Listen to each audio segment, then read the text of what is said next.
Interior crocodile alligator. I drive a Chevrolet movie theater. Interior crocodile alligator. I drive a Chevrolet movie theater.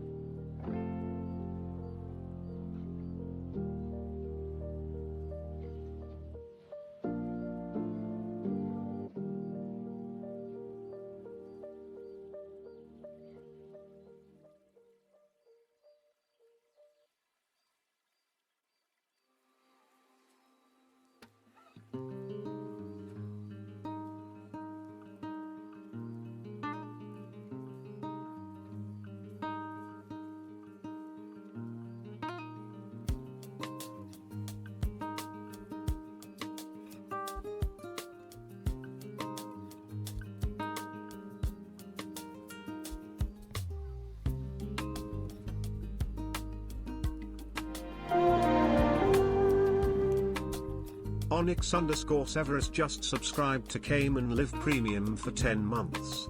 Another 10 months of being inside your belly. Here's to many more.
Alright.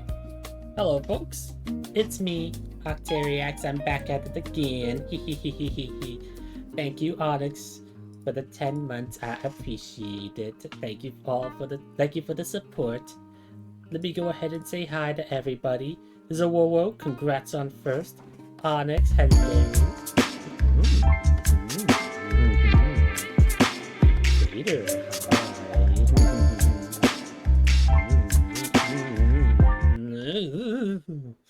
heck. Anyways, hello Justin, hello Emmons. I hope you are all having a fun time hanging out here. And there's my belly. Tonight, we're gonna be playing a new game, and this game is called Tales Noir Preludes. Thank you for giving a shout out to Emmons. Now, this game is a prequel. Technically a prequel, but it's a sequel to Tales Noir, which released a couple years back, or previous, and that game didn't do so well. Looking at Steam, it had an overall rating of only 67% positive. It didn't do that good, but this game looks very promising. So far, from the 249 reviews it has, 93% of them are positive. So this one looks to be a big improvement over the previous game. Will we play the previous game? Probably. But let's get into it, shall we? Stop the music and launch the game. Oh, what in the world? Never mind.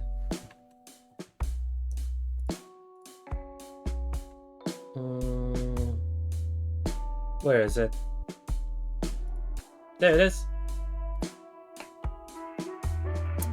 Tales Noir Prelude. Settings. VSync is on. Ow.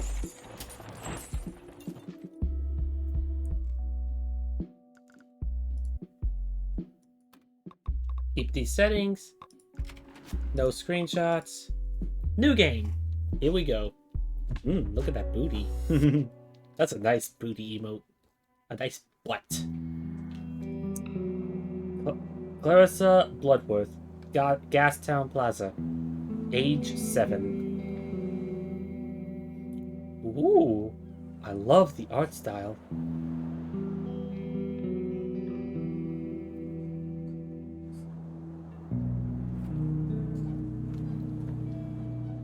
Grandpa?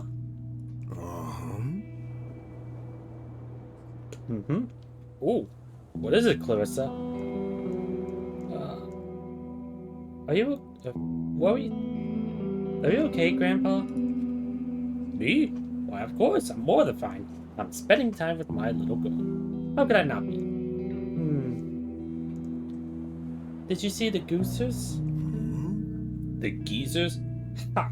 Of course. What about them? They waddle. They're funny. I suppose they are, Clarissa. A little silly, too. Can I go feed them? Not now, Clarissa. I was hoping to spend time with you for a little longer. Maybe we'll do it later.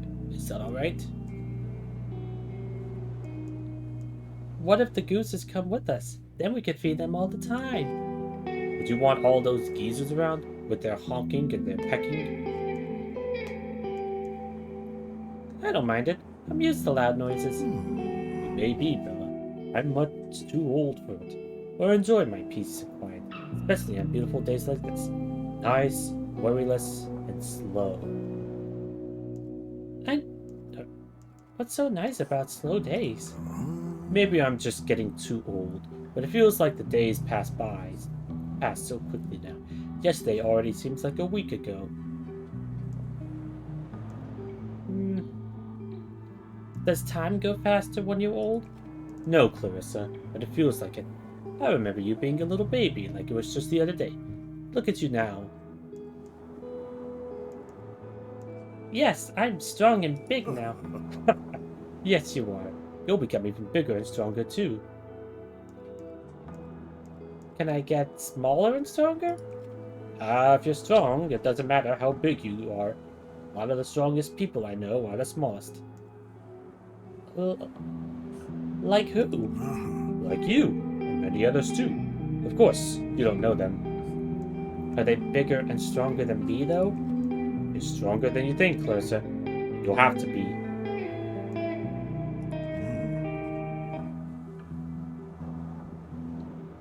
Come in the fall, the winds will grow, then twisting branches cusp the snow. But spring will free what cold held dear. Give way for one more year.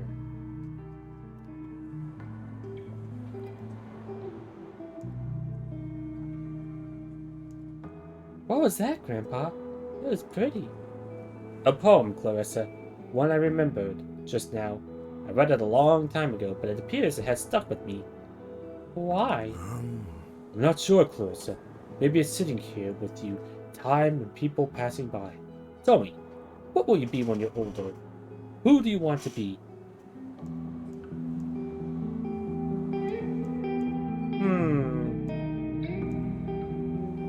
Ooh.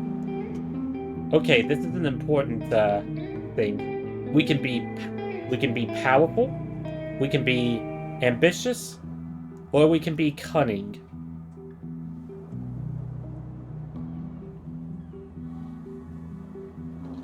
Whichever one we choose will determine our path.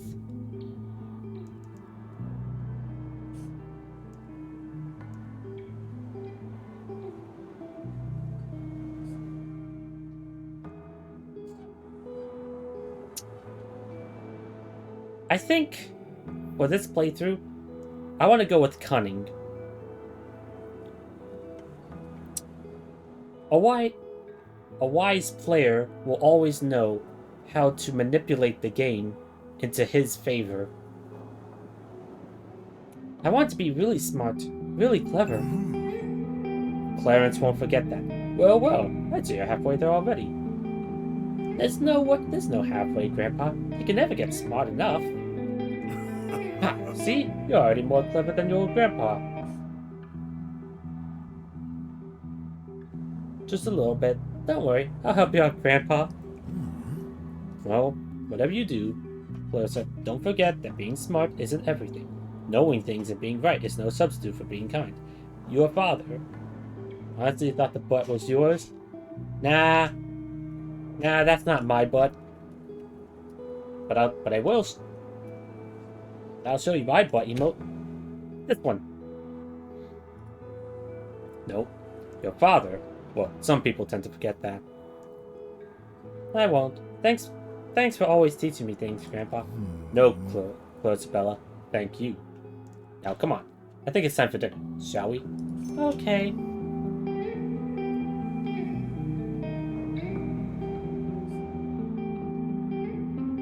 Tales Noir Preludes. Actually, I think now is a good time to look up how long this game goes. Tales Noir. Oh wow. Okay. So there's 3 paths here, and they can intersect with either of these paths. Oh wow. This is a very branching game. Preludes. How long to beat?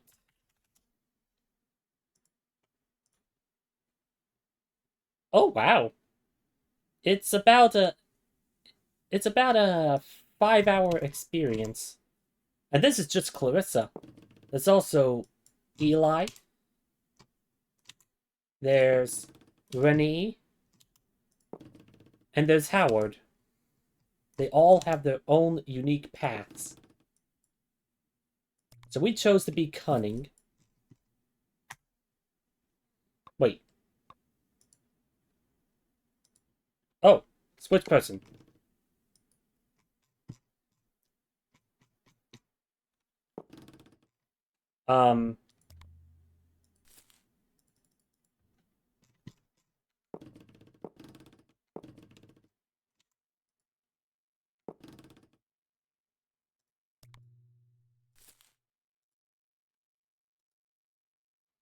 Well, branch. Oh, continue. Here we go.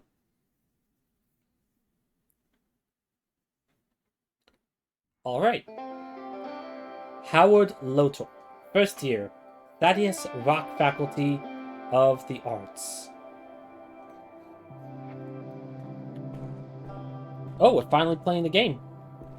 Use A and D to move around. Press A director, but I take it you weren't here for the opening for the open day. I really wanted to be here for it, but I had some things come up back home. Ah, that sucks. You didn't much, to be honest, and it felt more like a sales pitch than anything. Yeah, the brochure was pretty shiny, alright. I mean, it's not that bad, but it's not exactly the Ritz.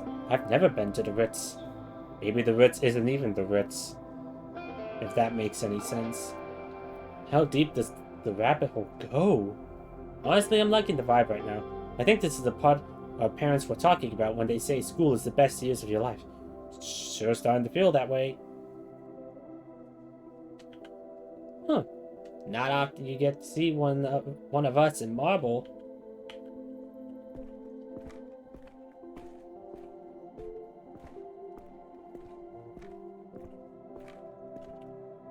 Empty. I guess I'm here early. That or cloaks are out of fashion. They look like rich kids. Can't relate. Wisconsin. Yo. Oh, hey there. A fresh face. Are you here to study? You're new, right? I never forget a face. I'm Howard. Nice to meet you. Oh, hey. Oh, sorry. I'm Howard. Nice to meet you. Well, howdy, Howard. So nice to meet you. I'm Wisconsin, and I'll be your resident assistant. And your best friend too, if you want one. Yeah. Right, we'll see you around. Resident assistant? I keep things running smoothly with the dorms, like a dorm boss, but a fun boss. I also organize fun activities, like a boss. Right. What's my room number? Not so fast, Buckaroo. I can't just tell you the dorm number. Why not? You see, I like to start things off fun with new students. Which means a scavenger hunt. Why though? It's fun. It lets us get to know each other and have fun on campus. Like friends. Alright, I'll bite. Sure.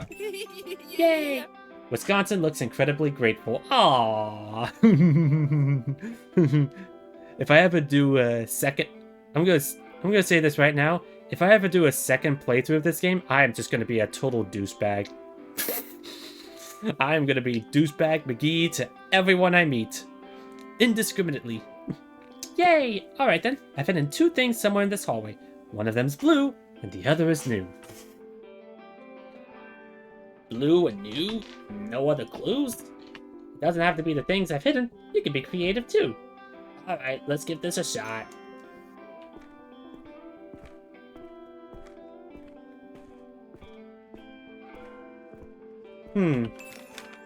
Blue piece of paper that says, "You found me." Don't know what I expected.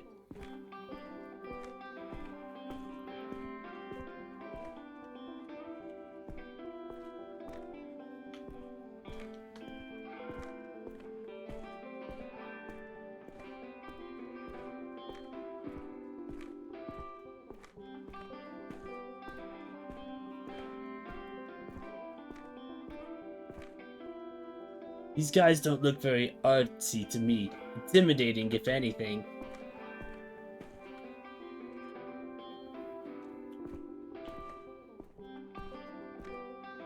And you can tell us all about it on the weekend, alright? Sure, don't worry so much, I'll be fine. We're going to miss you so much, baby. Baby. I know, me too, Mom. Oh, that was the mom! Whoops! A little baby boy. Baby Seamus. All grown up. Dad, come on.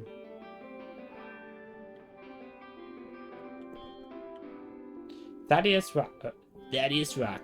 Philanthropist and patron of the arts. Never heard of him. 301. No idea if this is my room. This one says 302. Am I staying in this one? Nothing. Whole lot of nothing. Just like my hopes and dreams. Looks like a bunch of notes and notices. Let's see. For sale. History textbooks, never opened. Looking for roommate. Girl preferably. Ask for fresh Freya. Be cute. Well, I guess I'll have to gussy up. Print Club is looking for new members. Ask for... Looks like they ran out of space. Reminder that lights go out at 10. And so should your speakers. Please, Wisconsin.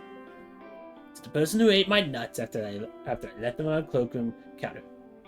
Called me? Hey, yo?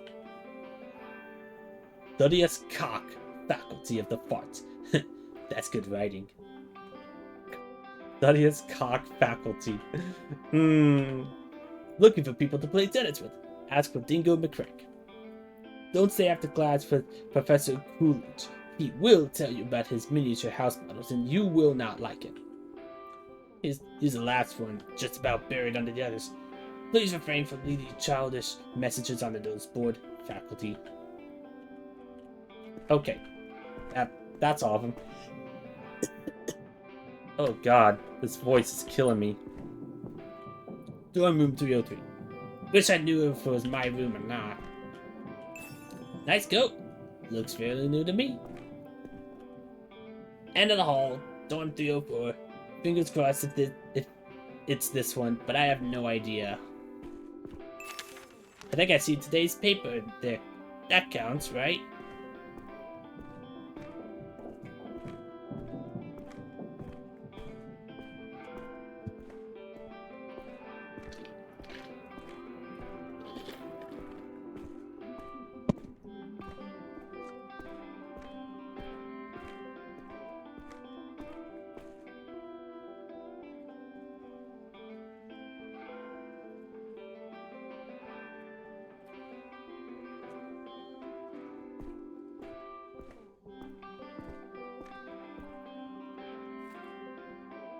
Howdy, Howard. How's the scavenger hunt going?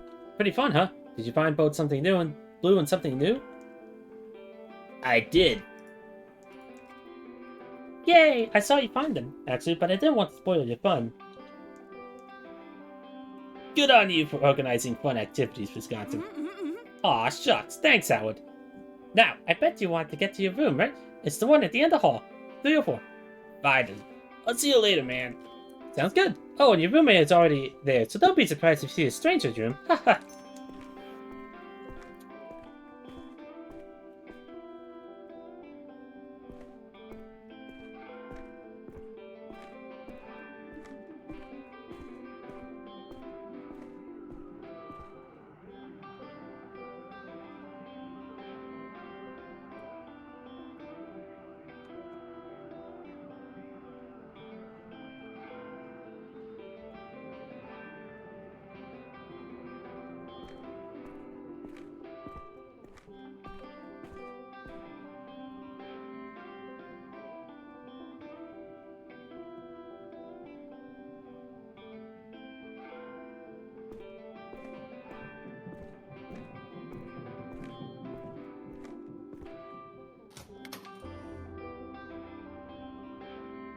Looks cozy.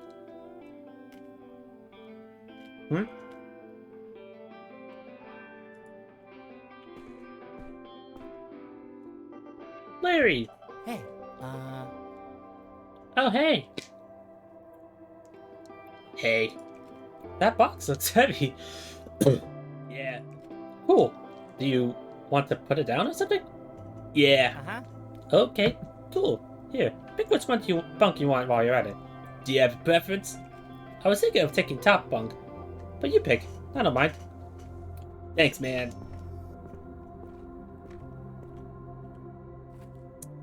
The two beds are about the same size, but you can tell the mattress is somewhat indented on the top bunk. The lower one is flat, but seems slightly thinner. I'll go bottom bunk. You comfortably begin to shuffle your possessions onto the lower mattress, which in turn cushions their weight gently. Oof. I'm handsome. Hey, can you stop playing with the lights? Dude, okay, I'm sorry, jeez. I won't do it again. Plenty of space back there. You know, once you get rid of all the junk. Gross. Good thing it's empty.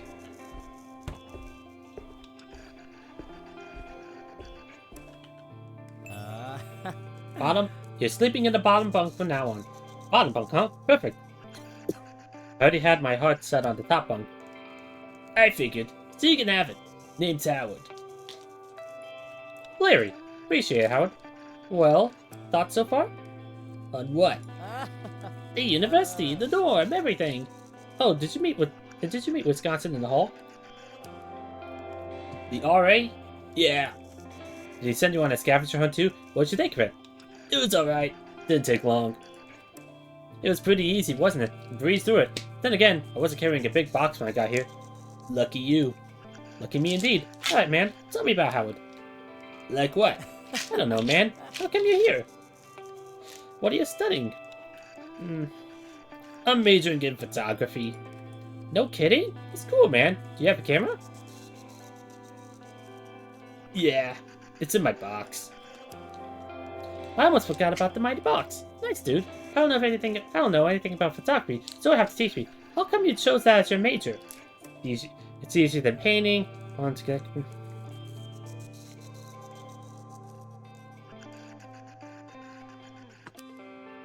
I want to show the world for what it is.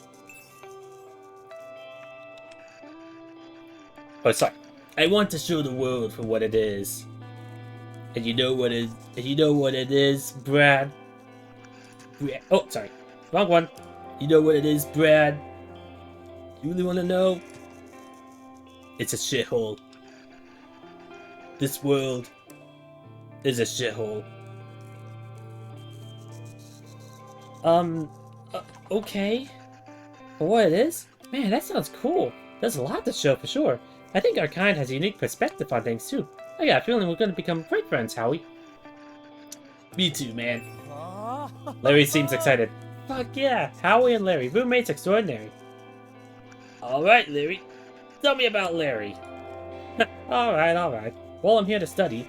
You know what? Why don't you guess? I bet you can't. I bet I can. I take the confidence. Alright, if you guess right, I get us lunch. Otherwise, you do. Deal? Deal. Yeah. Sweet. Go. Ooh, investigative. I don't see any instruments, brushes, or tools in here. Your major is theory, rather than practice. Theory of what exactly? Contemporary arts. Nah, that... Oh, dang it. Larry won the bet. Nah, that's too modern for me, dude. Tell me then, what do you study? Classical arts, man. What, I don't look like the type? You look like Larry. I look like someone who's about to be treated to lunch. You good to go? Sure, let's go. Alright, let's get going. How to get cute raccoon femboys excited. Give me the garbage. You chose to be investigative, keeping your eyes open and your mind sharp. Next up... Oh, wait. I wonder who's next.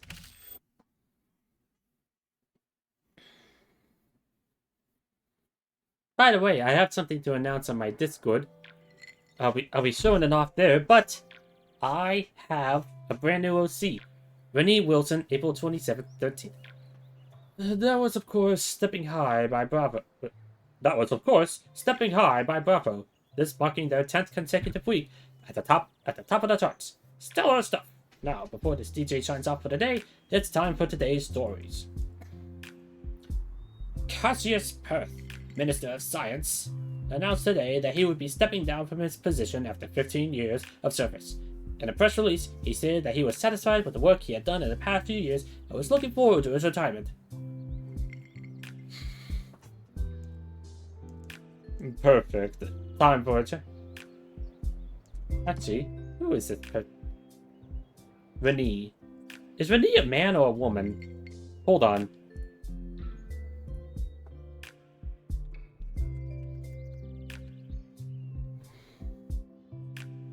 Oh, it's a she.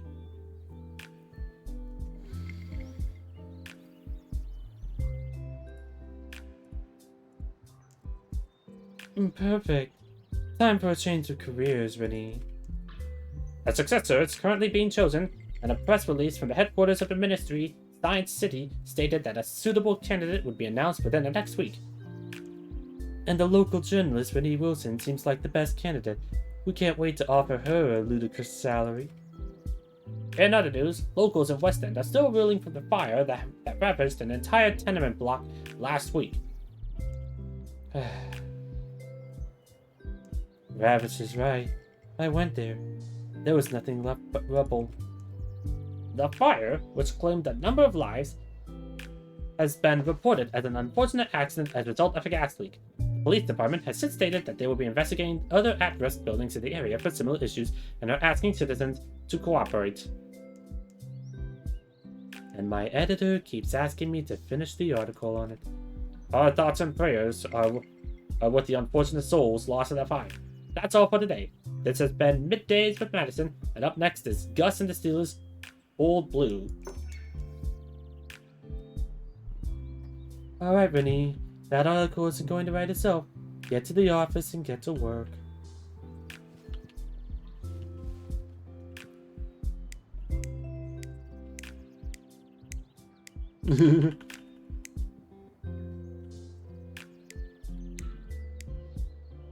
Oh, that's cool. Gather your thoughts. Oh, we're gonna take a drink.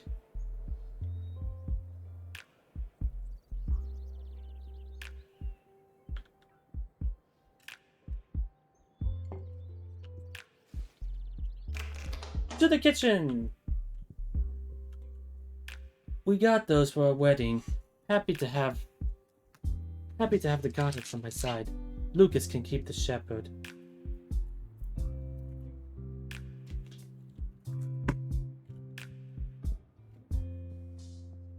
Oh, this is so cool. I love the art style in this game. Excuse me.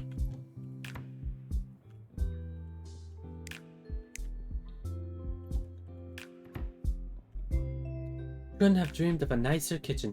Still don't feel like cooking. I should wrap things as soon as I can. It's too beautiful outside to stay in the office all day. Oh. Trying to do that voice really took it out of me.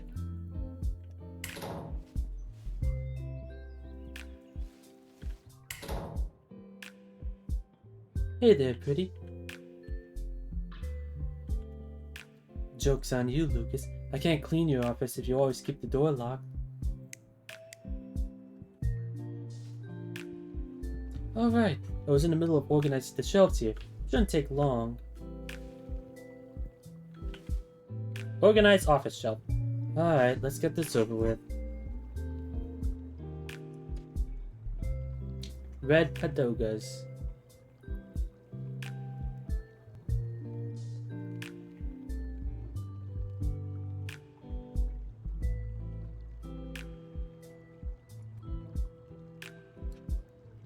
Gastown at night.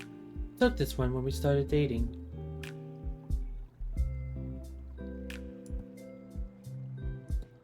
Nothing but old article clippings in this one. I think this is one of Lucas's albums. Not sure why it's here. Shiny. Looks like I've got the apartment for myself for another couple hours. There we go. There. Much better. No achievement? That's bull. That's a bull. We should get some new records. And a record player, I suppose. Used to keep my typewriter here back when we moved in. There's still dents in the table.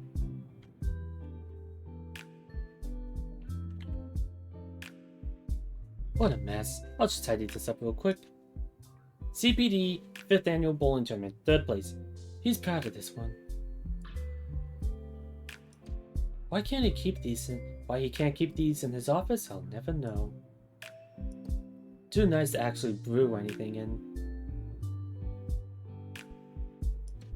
Pumpkin Festival excites young and old. Stellar journalism, Rennie. Stellar journalism. Lucas hasn't used this for years. At least it's pretty to look at. I just heard something against the window. You look like you need some sunlight, baby. You and me both. Got enough water? Good. If you hold this up to your ear, you can almost hear the soothing sounds of the souvenir shop we got it from. There we go. To the bathroom! Led down, the universal sign for Lucas not being home yet.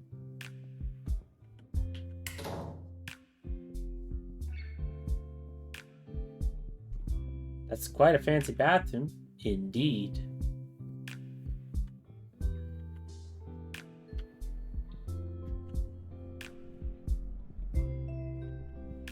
This thing hasn't seen much action since I got a terminal. Maybe I'll come back to it someday. Terminal. Actually, terrarium. Ooh!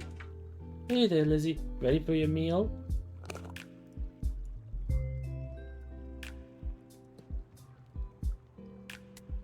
There you go, honey.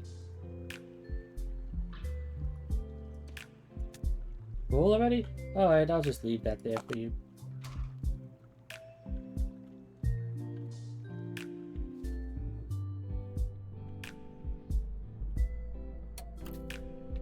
Messages. This is where it all started. Felt like I finally had a moment to prove myself. Renee, been getting a lot of positive responses on that piece you wrote about the Gastown geezers. Really fun, colorful stuff. Keep it up and you'll be a regular on features in no time. As far as editors go, he's not the worst. I should try to wrap this up by today. Then again, I said that yesterday too. Now for a grim chance of pace. Waskowski's off this week, so I'm going to need you to work on a follow-up piece on that fire on the West End. There's apparently some similar developments, and residents are worried about a repeat, so I'm getting told to run something that will help settle those concerns. I've attached some of the public reports and the first notice we ran on it. Look into what happened and see if there's some way you can spin it into something more like a rare accident than a serious fire threat. Oh, and I skimmed the reports, and it sounds like the guy was messing around with stuff he didn't understand. That might be your angle. Either way, let's see if we can quell this fire hazard hysteria so we can get back to what you do best. Mike Wazowski? Mike Wazowski, you forgot your paperwork again. Hold on. I got it. Mike Wazowski, you forgot to pull out last night.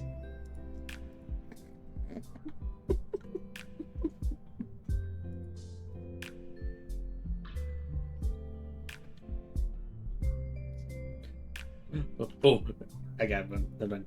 Mike Wazowski, you forgot to turn on. You forgot to unmute your mic again.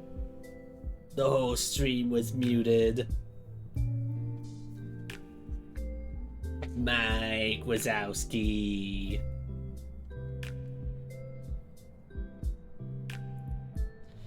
The fire case. Excuse me. I know you want to keep looking into the fire case, but we have to run something soon. You're not a detective, you're a writer. Leave solving crimes to the police. The only reason I keep letting you work on it for so long is because your other write-ups are stellar. But if you keep going like this, we'll be pushing the boundaries of what news is. And I mean that in the sense of being late to the party. Life's too short to be a perfectionist. Please have something for me by Wednesday. Poor Lucas still hasn't figured out how to work with terminals.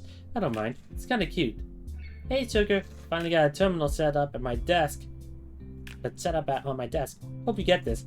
I don't know how you write so fast on these. Paperwork is going to be a nightmare. I love you, Smooch, Lucas.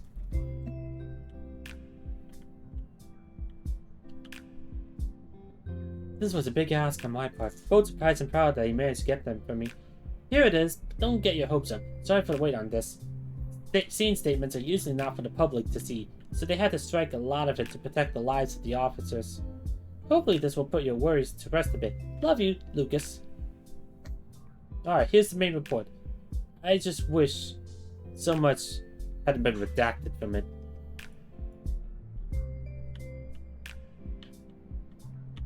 Oh, there we go.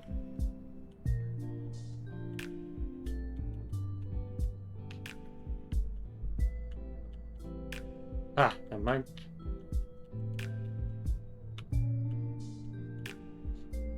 CPD. Detective Jack Huey, number 34566. 1215, 135 423. Location, West End, 44 2nd Street. Crime scene report. Suspects, apartment is small, maybe 500 square feet, and in a poor state. Living conditions are working class, typical of West End. Hallway entry, wallpapers coming off by the ceiling. Body was found close to the door. Beaver looks to be in his mid-20s. Mackenzie arrived at the same time as me. They inspected the body while I had a look around. Didn't take long. The suspect had 3 bullet wounds, one in the abdomen, one in the torso, and one in the neck. The one in the neck was particularly gruesome, and Mackenzie's initial conclusion was that the suspect bled out. Mustn't have taken too long on account of all the wounds. I'm guessing Miss Giannopoulos won't be required to do much of the autopsy. The suspect, Beaver, was wearing pants and suspenders but no shirt. Body stained with blood, but there's a fine dusting over the upper torso. Mackenzie tells me it's soot, and I can't argue. The head is similarly blackened by soot or redacted, but it looks like the suspect made an effort to wipe it off. Top left shoulder looks like it has a burn mark. Mackenzie confirms it, saying it's very recent, probably today. Off to the side of the body is a tire iron, old and rusted. Some of the suspect's blood has pooled onto it, but no splatter. Kitchen is a mess. More soot, more ash, and a large amount redacted, hovering near the top of the ceiling, making it hard to breathe. Probably smoke. Lingering smell of blank, most likely from stove. Either smoke or gas. Why is smoke redacted? There's footprints of soot leading out of the kitchen, but none leading in. Tools are scattered around the oven, the hatch of which has been screwed off. This is where most of the damage is. We opened some windows on our way out, but it's going to be a long time before they get the smell of blank out of here.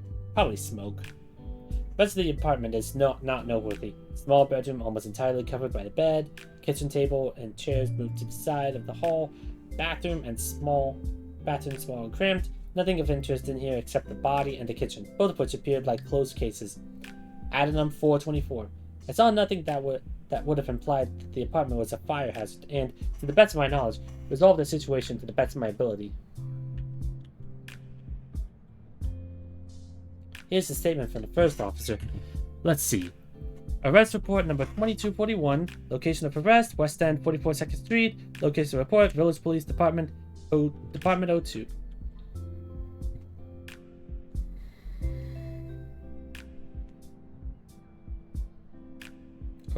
Ah, shoot, I missed that phone call. Whoops. Ah, well. At 11:02 on the 4/23rd, April 23rd? I don't know how time works in this universe.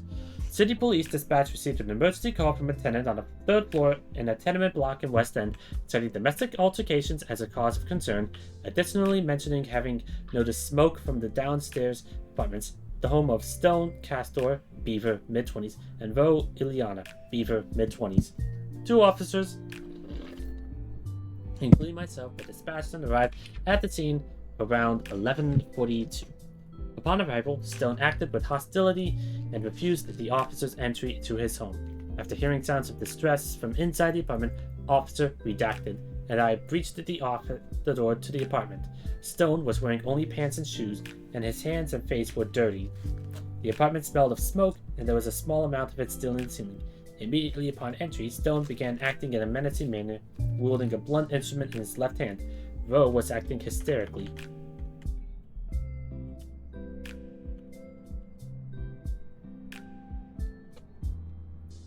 And all attempts to calm her were met with angry dismissal.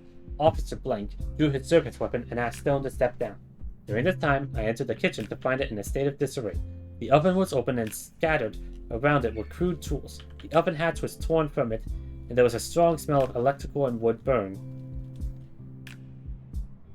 At this point, I heard a loud yelp from the hall, followed by a gunshot. I drew my service weapon, entered the hall, and found that Officer Blank had discharged his service weapon, hitting Stone in the abdomen.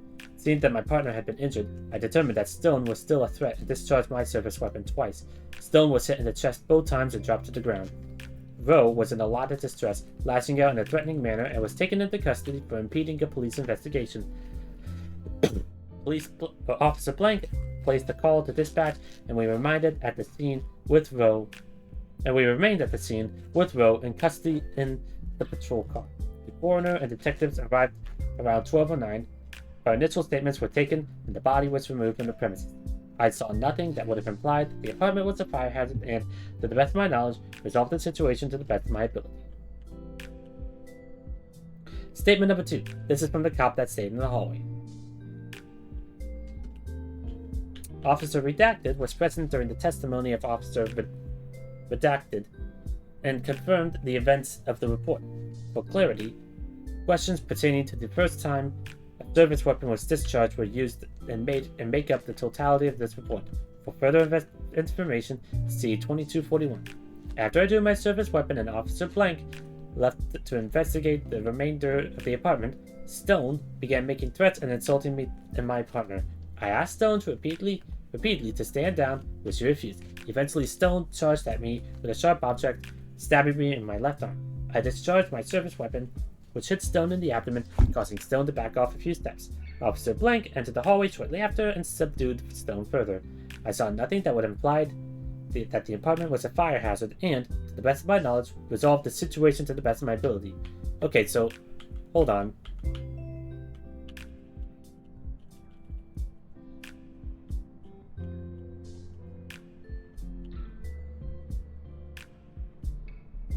So,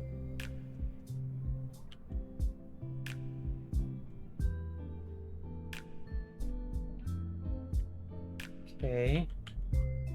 Never mind. I met Dorsey at the fire station. Good man, very helpful. Can't probably trust this report. Okay. Location of fire, the house fire, 1425. Smoke detectors, no.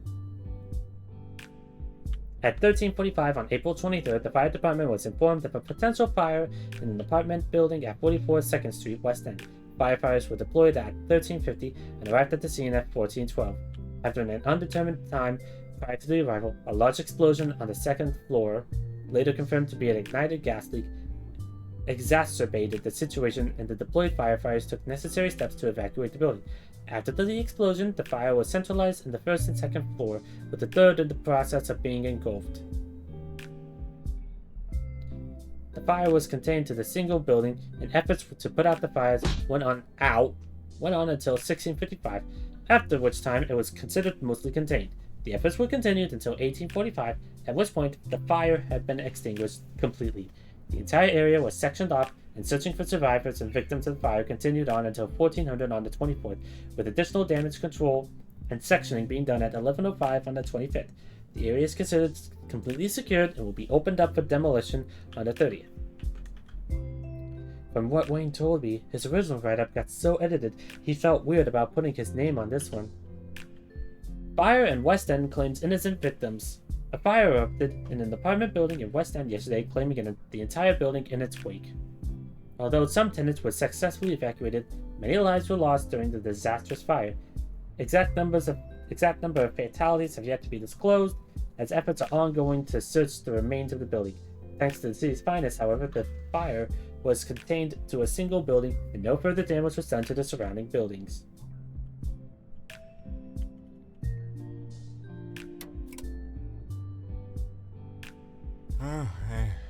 Lucas! Keep staring at that screen like that, and your eyes will go square. Hey, hon.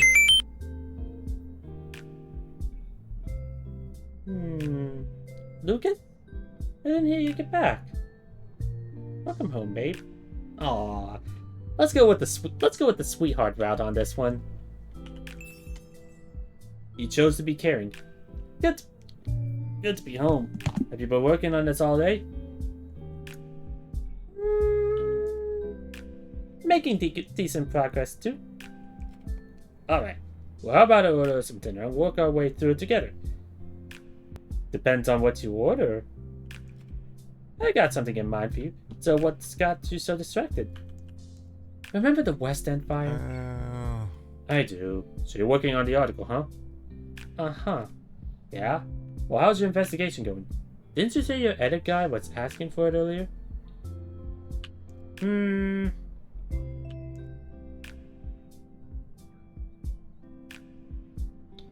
Investigation's slow. I can't help but feel I'm missing a lot. I'll walk you through it. Let's see if we can figure it out together. Sure. Where do I start? Let's start at the beginning. Tell me about the fire.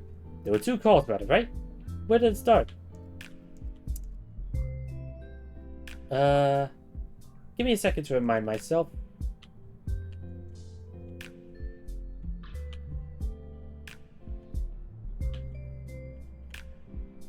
Okay.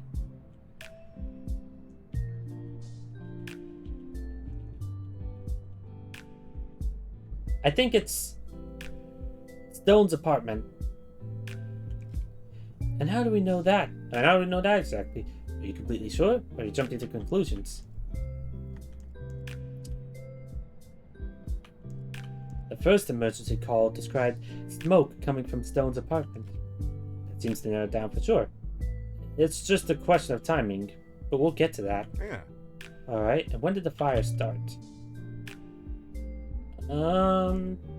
Before... Let's see. One sec. Okay, so this was...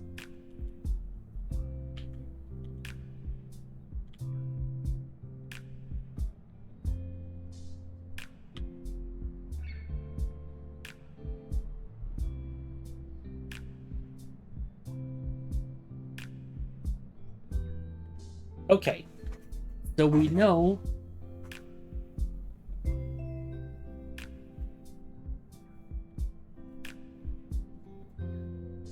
oh shit.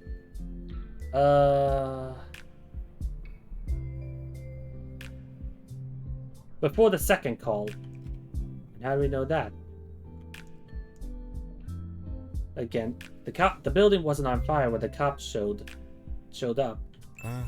Alright. Lucas sees your point. Fair enough.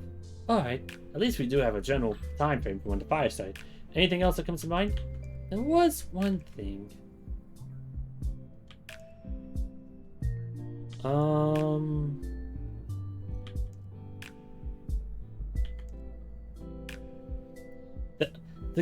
Ooh, that's a good point, actually. The cops saw signs of a fire, but didn't alert the fire department. Yeah. Signs of a past fire, right? There are no flames and no cause for alarm. Why would they have called it in?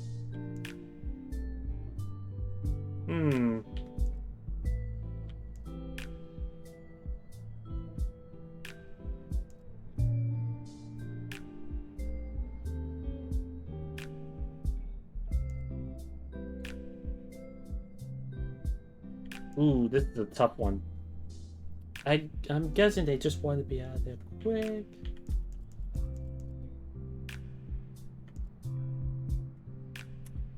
To be fair, one of the officers was injured, so I imagine that was their top priority. Anything else? All the police reports have the same passage at the end. I know that looks weird, but I'm pretty sure that's just standard procedure. There's usually some legal jargon that needs to be added to statements to cover all bases. Didn't sound like legal jargon to me. The first emergency call made mention of smoke, but only cops showed up. Not entirely sure how they phrased it, but maybe they focused on something else during the call? Besides, it's not uncommon for us to be sent out to deal with small fires every once in a while. I wish they hadn't just sent a couple cops over. There are no records of who made the second call. We usually don't admit that. Maybe it was done from a payphone or something. And honestly, why would someone report a fire anonymously, though? That's all. Yep. Okay, I know you're interested in this part, so let's go over it. Tell me about the cops. About when the cops showed up. Stone didn't want to let them in. That's usually the case.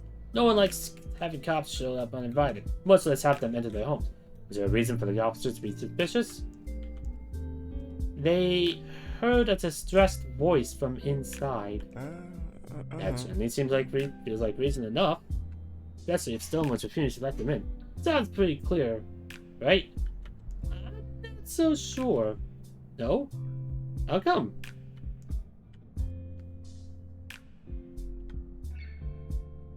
Stone's partner wasn't in distress. Not according to the rest of the report, at least. Lucas sees your point. No? Well, it's possible that she was worried that things were going to escalate and she just wanted the officer to leave, right? I suppose. So they entered the apartment, right? And how did they enter? I think Stone never let them in. But I don't know if they forced Stone to open it or if they breached the door.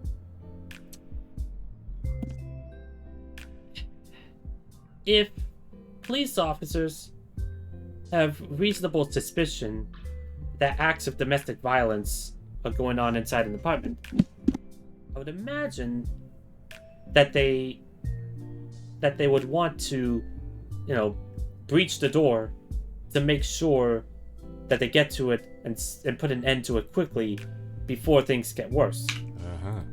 The guy was really adamant about not letting people, huh? What was his reaction once people were inside?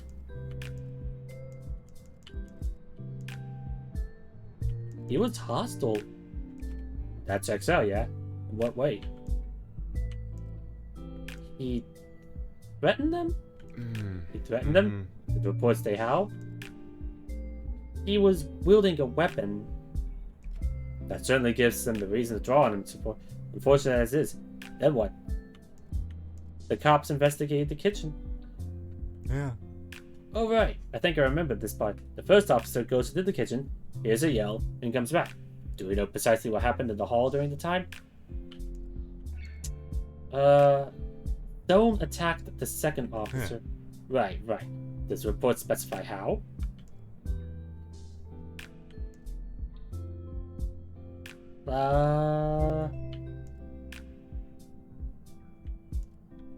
Ooh. Do we sympathize with the cops or the suspect? We don't know anything about what's going on with either of the two.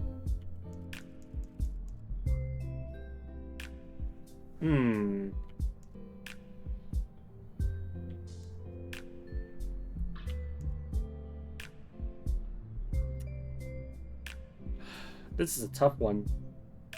He insulted the cop and then he attacked. A sharp object. Ooh. Alright, he came at them with a weapon. He responded with force. I'm sorry, Renee, but this is all according to protocol.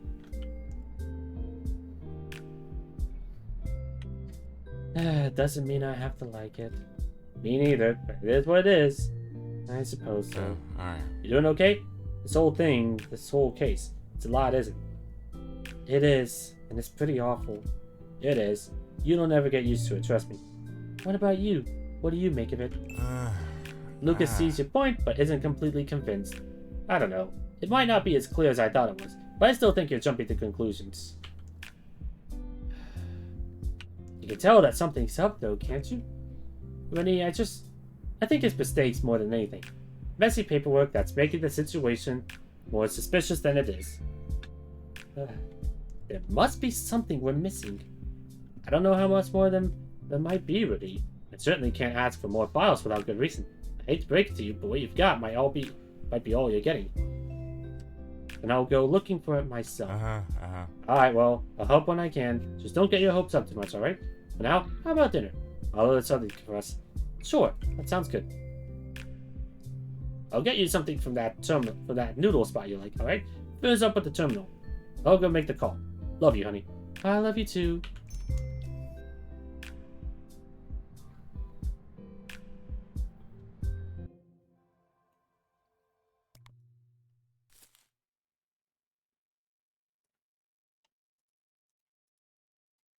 Okay. You focused on your caring, empathetic side, and you managed to convince Lucas that some of your concerns regarding the case were founded. Good. So that leaves Eli.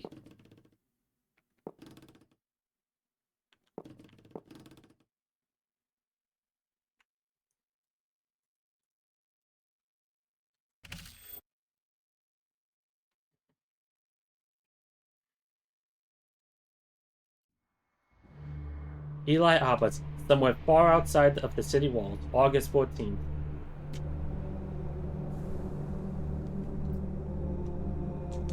Oh, jeez.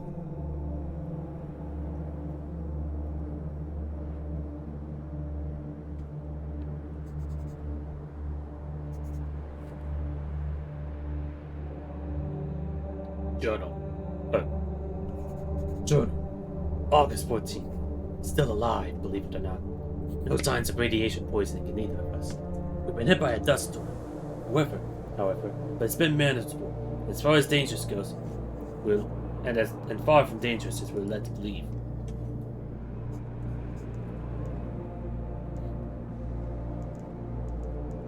To say we're lucky is an understatement.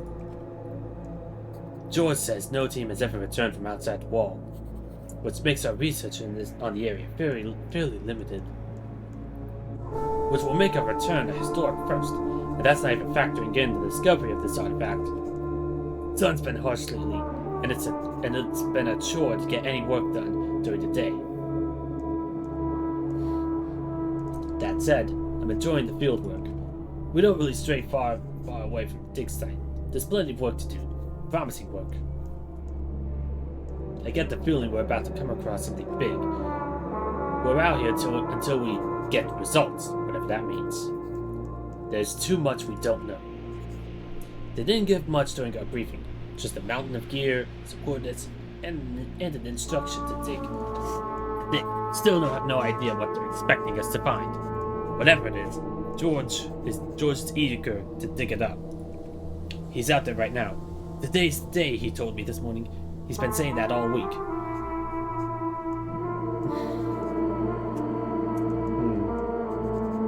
Not used. I really think the disappointment's starting to take its toll on him. He's pushing too hard, and I feel like he's expecting me to do the same. I do what I can, but I won't overwork myself. Progress aside, the past few days have been strange. George mentioned a low hum from the dig site, and we've both been feeling unexplainably uneasy.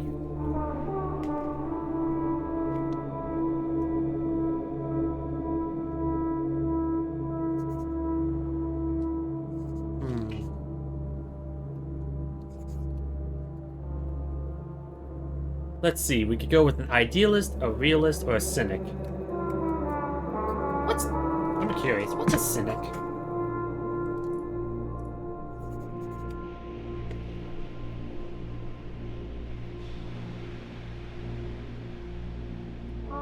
Oh. A person who believes that people are motivated purely by self-interest rather than by acting or honorable or selfish reasons.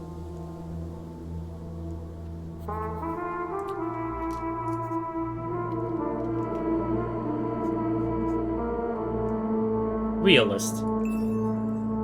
Eli will be a realist from now on. The sun is brutal, even when filtered through the dust cloud. No doubt it'd make you a little woozy.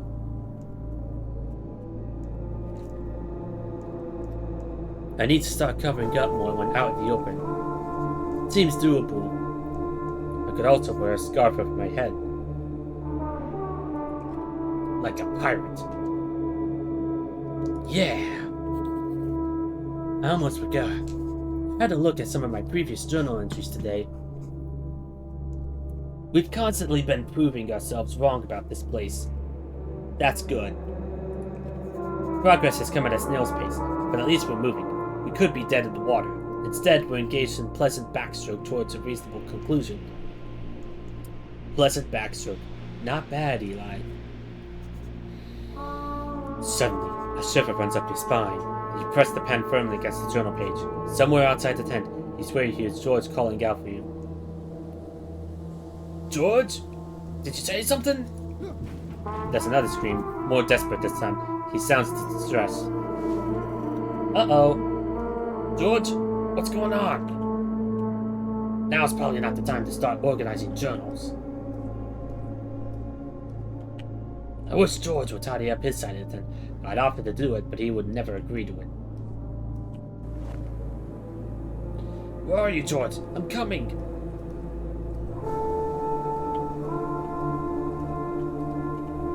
Nothing but rocky desert out this way. We're so far from the city, I can't even see the wall. Colonel, I'm trying to sneak around, but I'm dummy thick. And the clapping... George, are you alright? Sorry, I was just reciting some dumb meme that I saw a few years back. It's pretty funny though. You should watch it. Storm or no storm, everything is covered with dust and sand. The radio hums with gentle static. This can wait. George needs my help. They look like they're handling the dust storm well. Good.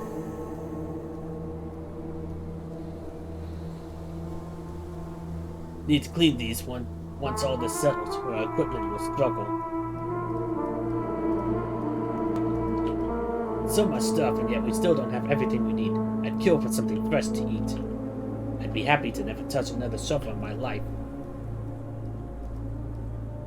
I can handle the wind. The heat is what gets to me.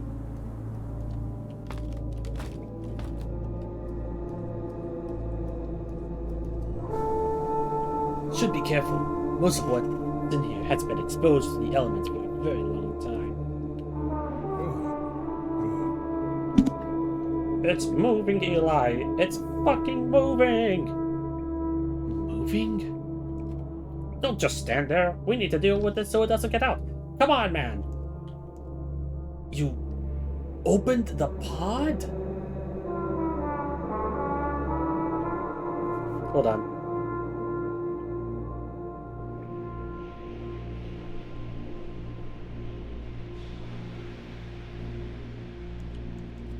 I'll tell you later. But now, help me get this thing contained.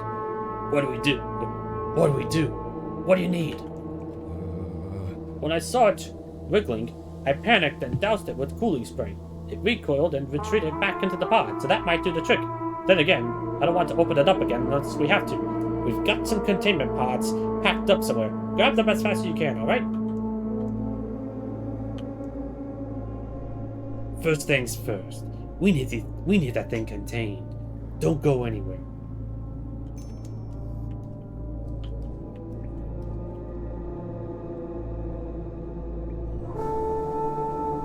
Well, whatever was in there is definitely ruined now.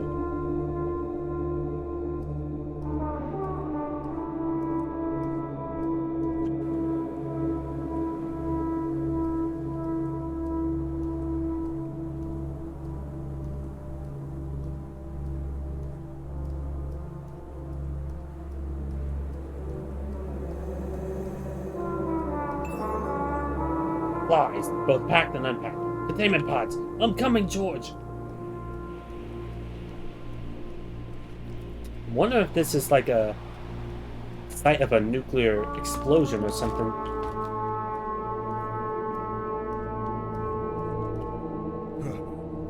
What the fuck are you waiting for, Eli? Hurry up! Here, take this container. Okay, I'm going to twist this thing open again, and when I do, I'm going to need you to hold the container still. I'll twist it, drop it, and you shut it. You got that? Just twist it, drop it, and shut it. Got it. Here goes. You better be ready. Twisting it. Now! Go! Drop the container and shut it. There! Got it. Got it. Let me check the pressure. Good. It's in there. What was that? I don't know. We've got it under control now. Contained. These things are airtight. Whatever that is, it's staying put. So what now? Same as always, I guess. We log it. You should probably give HQ a call. After that, I don't know. Alright. You get some rest, okay? Let me know what they say. I'm not going anywhere. Aw, he's a cutie. I like him.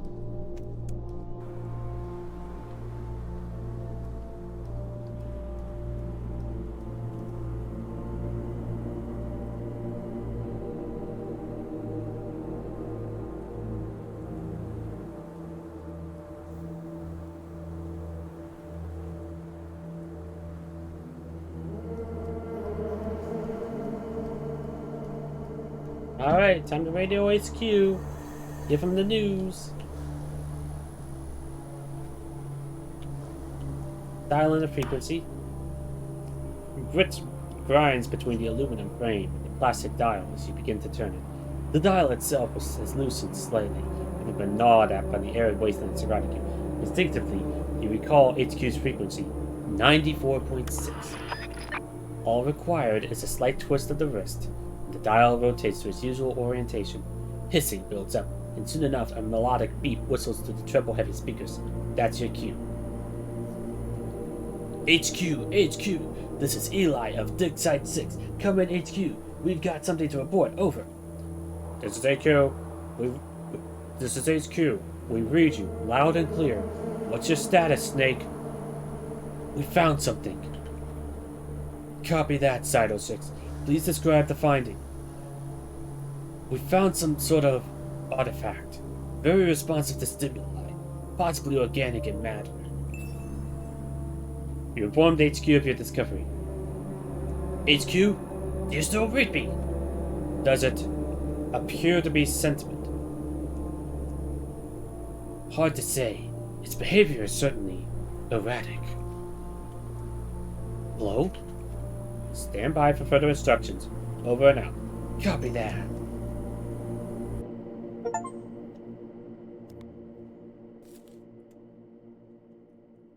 You immediately reported the strange artifact you and George uncovered. Here we go.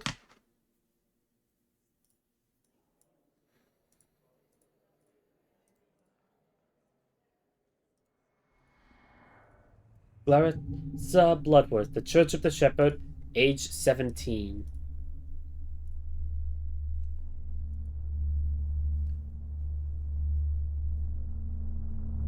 It's a funeral. Yeah, no shit, Oxariax. Many times my congregation has asked me, what is the greatest teaching of the shepherd, Father? Each time I give them the same answer. Rebirth, I say. That which once was old will be young. That which was frail will be strong. That which was dying will live. But I tell them, it will not lie. It will not be life as they know it. No nights, no days, no rain, no storms, no streets nor houses. No vague sermons from priests. A dance eternal, so that we, like he did, may walk through green hills, fly through the blue sky, and dive in the deep sea. Such is the path of the shepherd, such is the path of the flame. Clarence Bloodworth was a steadfast pillar of the city. All who knew him would say so. A man most reliable. Unwaveringly, he offered advice, and tirelessly, he saw to the work that needed doing. More than anything, you were caring. It takes a certain kind to grow so influential and so respected, while remaining as modest as he did. He knew, I heard, that the blood of the shepherd came first.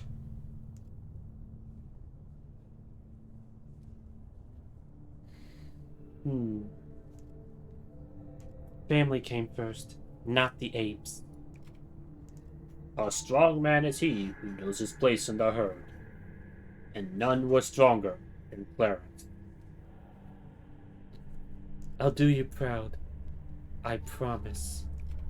Today, Clarence Bloodworth, in the presence of your loved ones, we shall burn your remains. Today we set you free. May the flame of the shepherd release you. Such is the path of the shepherd. That you may tread on green hills.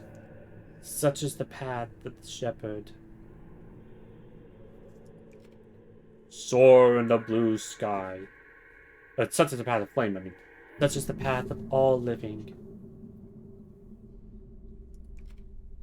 And dive in a deep and boundless sea, as is your command and your name. Now a moment to bask in the light of the flame. We thank you, shepherd, and we thank you, O great apes, who in his absence spread his word and will. Our faith is our flame, and our light and our warmth. Thank you.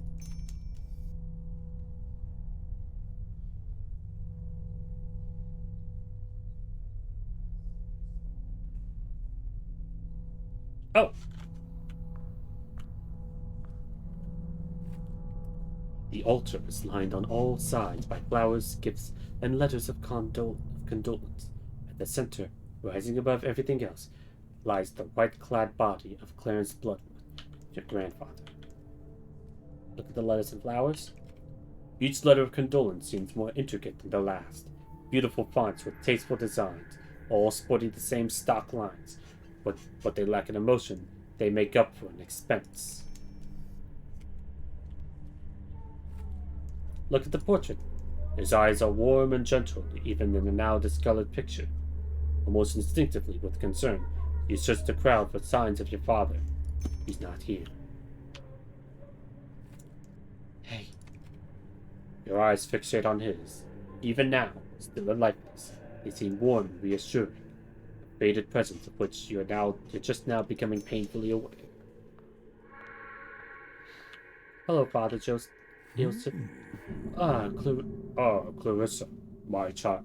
My condolences on your loss. Your grandfather was a good man. Never mind. I was gonna say something, but nah. Thank you for the sermon. It was my honor. Your grandfather had tremendous respect for tradition, in much the same way the ministry and I had great respect for him. I'm sure he would have enjoyed it. It brightens my spirit to hear that. And you? How did you feel about it? Very touching. Such is the sculpture, yes. Comfort is a word I like to use to describe it. The flame of the shepherd is a warm embrace. I see. There's something I wanted to ask you, though. Yes? I'll leave you to it, Father. Okay, never mind. We're not asking him anything. I don't recognize any of these people. I wonder if even Grandpa would have. And they beheld from within he summoned a great flame, a heart ablaze with righteous wisdom and fury, and they knew, and they yielded to. Okay, I'll hydrate.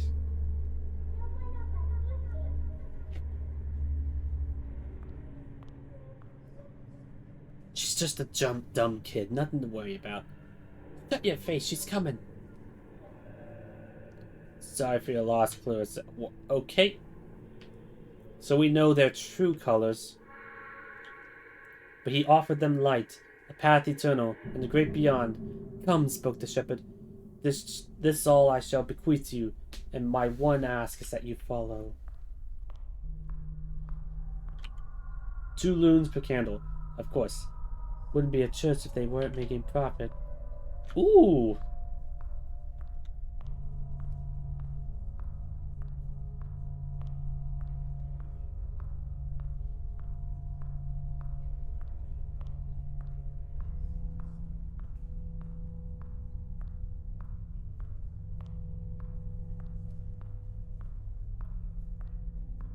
That Scar from Lion King?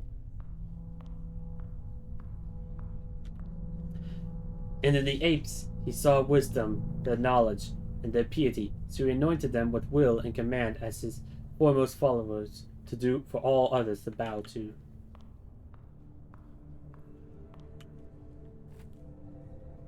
Furthermore, I believe we are owed. Oh, hello, Miss Bloodwood. Our condolences. Now, if you would excuse us. Sorry, of course. I'll just slide right past you. Don't push and shove, child. We're discussing important things. Where was I?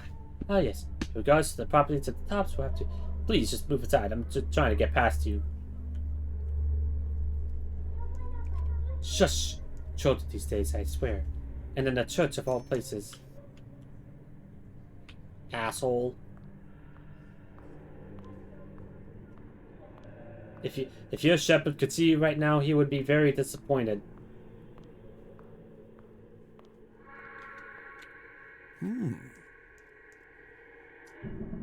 Do you think you could do something about this crowd? They're blocking the way out. All in due time, my child. People need time to mourn. Besides, the church needs their support, and we should let them give alms to the collection box before they go. The collection box, huh? Oh boy. We're gonna do something sneaky, are we? Not a single loon. There's no money in the collection box. Wonder what Father Joseph would say about this.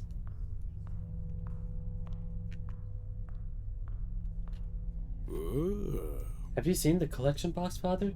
It's empty. What's that, my child? It's empty. Empty. On this day, with all these visitors? That won't do. Are the people not willing to give, Father? Oh, they will be. Lousy cheapskates. You invoked the wrath of the shepherd? Nod piously. Well, that'll do it. I will not be accused of blasphemy again.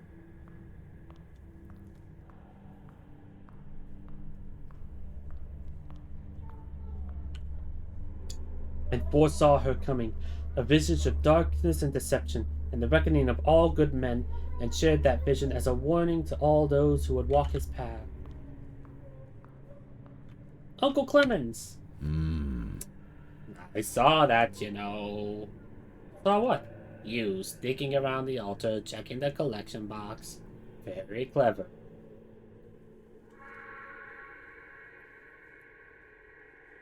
Just misdirection. Nothing fancy. What if someone had caught wind of what you were doing? I'd have improvised. If you say so. Next time, you just come find me and I'll sort it out for you, right?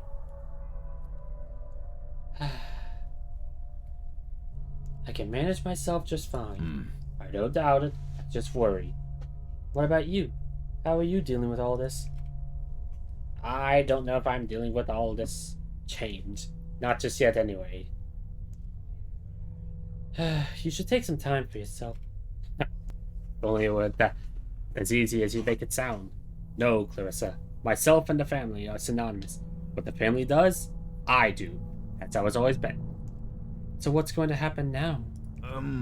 Now? Well, your father is going to be in charge, which means a whole new set of palms to grease and a score of opportunists that will need to be pacified. I see.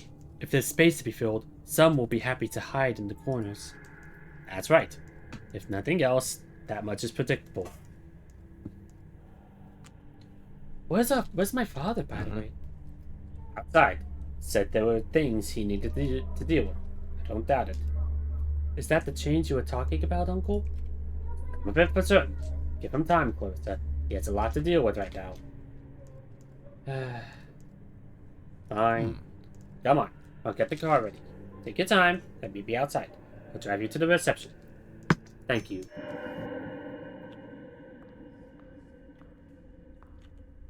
I hate how ridiculous I look in this thing. Can't wait to get it off.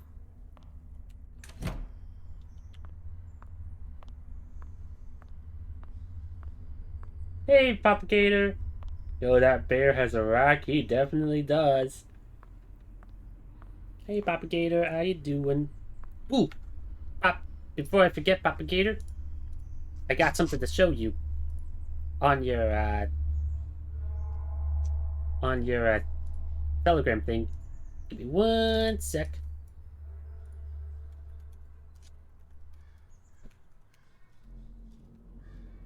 There you go. I got a new OC. His name is Forrest. He's a semi-albino crocodile.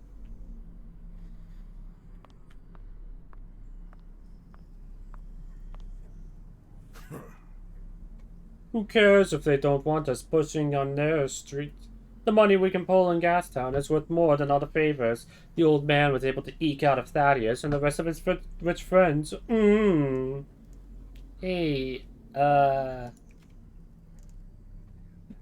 old man wanted to be loved by those manor-borns so bad he was willing to leave money on the table. And let me tell you, boys, that cash is stacked. Can I just... What? From now on, no territories off limits. You tell the other earners that we... Clarissa, what'd I tell you about sneaking up on me like this? Striking while the iron is hot. And don't be cute, Clarissa. I don't have time for this. Go pester your uncle if you have to. I just want to talk to you. I'm not going to tell you twice. Don't test my patience, Clarissa. You're gonna want me to be part of this conversation. What? I sure as shit don't, which is why I don't understand your insistence otherwise. No, you do. You just don't want to accept it. I don't want to. You're a thin fucking guy, Clarissa. And you better know that.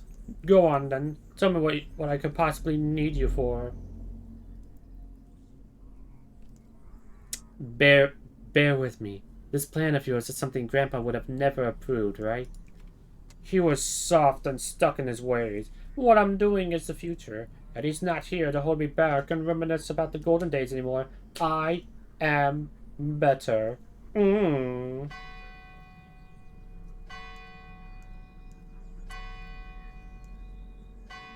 That right there. Who are you playing, and can you just play as the town bicycle? It's going, well, I spent all day working on comms. I'm playing as Clarence, that's polar bear lady, teenager. That right there. Overconfidence. That's why you need me. You listen here, you little brat.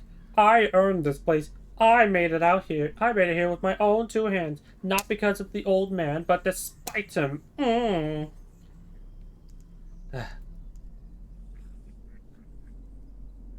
Like it or not, Grandpa was well liked. What you're proposing won't be. Get it through your skull, girl. I don't give a fuck. Gloves are off. No more petty rules. No more idiotic tradition. I'm doing this my way because my way works.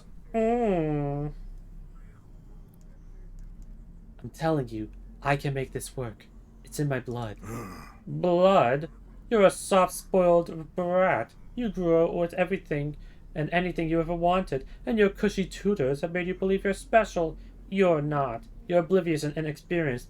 Whatever blood you think you have, it isn't mine. And I played that one furry visual novel game, Lustful Desires. I played a Nymphomaniac. How would you know? It's not like you're ever around.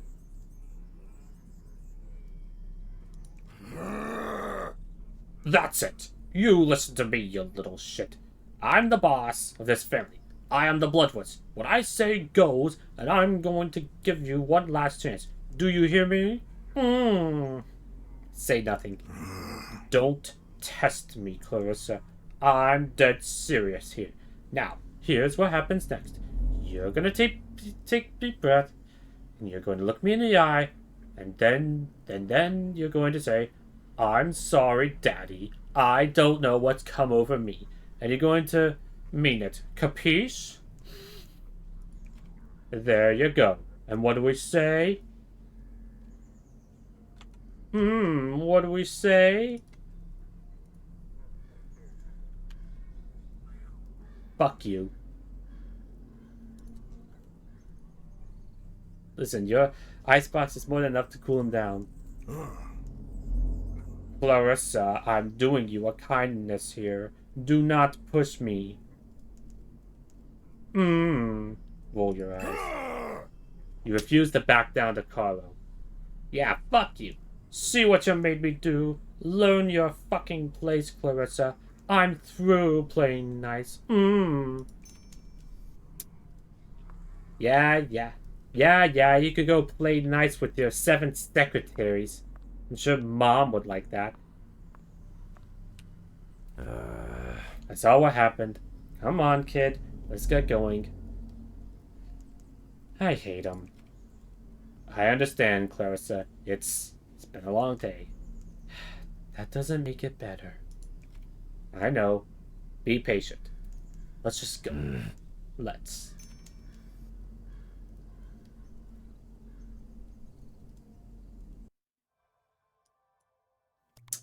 You confronted Carlo, your father, who then promptly slapped you across the face. Fuck you, Carlo. Fuck you, Carlo. And no, that's not getting censored when I upload when I get to YouTube on this. Next up.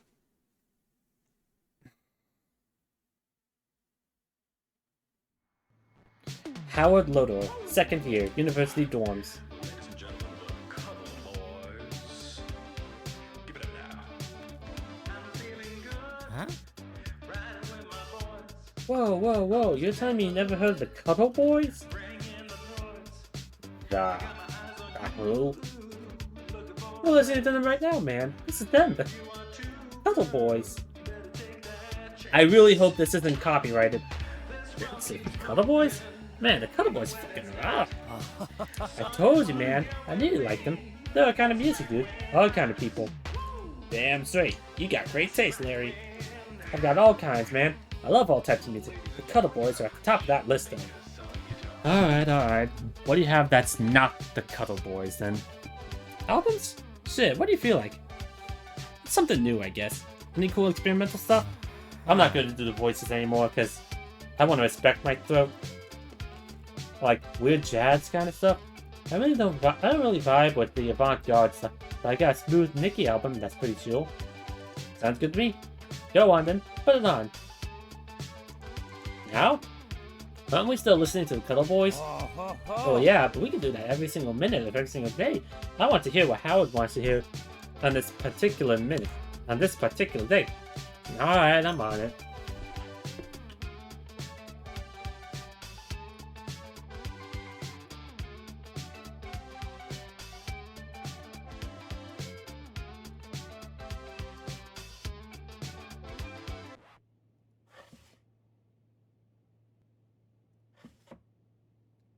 Yo, hold on. Tony Rue slaps. Smooth, Nick. Huh, alright, this is some pretty smooth stuff. Man, what a vibe. Let's do it.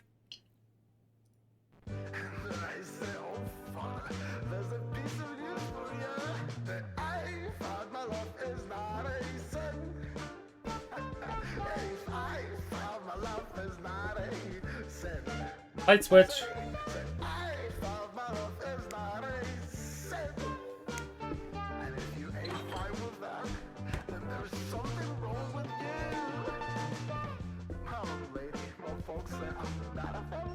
Into the hallway.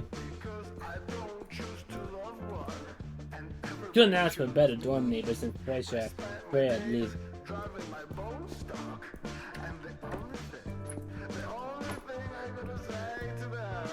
Sam. Yo, Howie, was that the Cuddle Boys you guys were blasting? You know it, Freya. Say, you got anything by Lola Waits? I haven't gotten around to her latest album yet. I'm not sure. Larry might. Well, if he does, let me know. I'm dying to hear it. Same. Later, Freya. You know, now that I've actually got it in my hands, it feels a lot different than I thought it would. Oh yeah? In what way?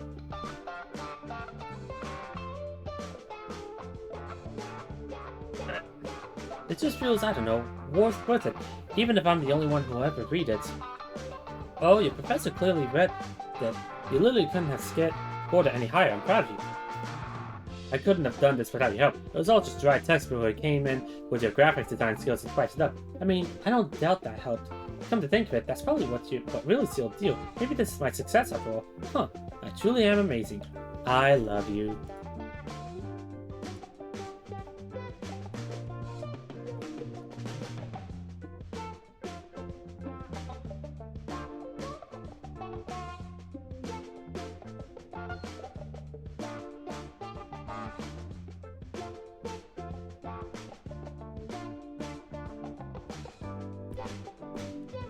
I heard Niles keeps his room squeaky clean. That's probably why he doesn't let me in there. Felix said he stayed with his family over the weekend. Him and the majority of the dorm, I guess. Howard? What's up, man? Nothing, just chilling, doing my thing. Got a friend coming over soon. Should be good. A friend? Or a quote-unquote friend? Both, if I play my cards right. Nice! Good luck, man.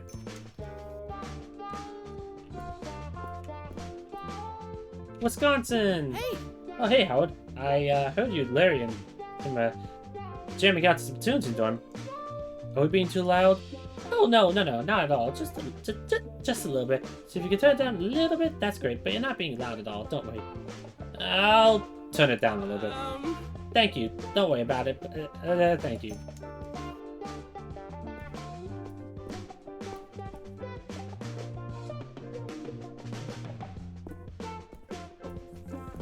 Thaddeus sucks. Faculty. This one's supposed to be only for faculty announcement. Tough luck, Thaddeus Rock. Selling all my books, I'm done. I'm done. Grab what you need from 205 and leave whatever money you can. Peace. Dance class is starting next week. Talk to Peter. Move it, people.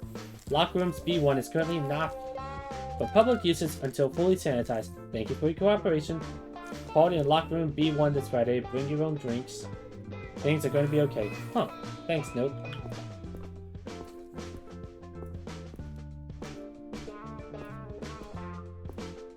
I know I keep saying that, but I really am sorry. Don't know what came over me. It's okay. Don't need to keep apologizing. It's just, things are moving a little too fast. I don't want you to get the wrong impression of me. Don't be silly. I don't think badly of you. I think about you all the time. It was a bit of a shock, but now I just feel like this thing between us is real. I don't know.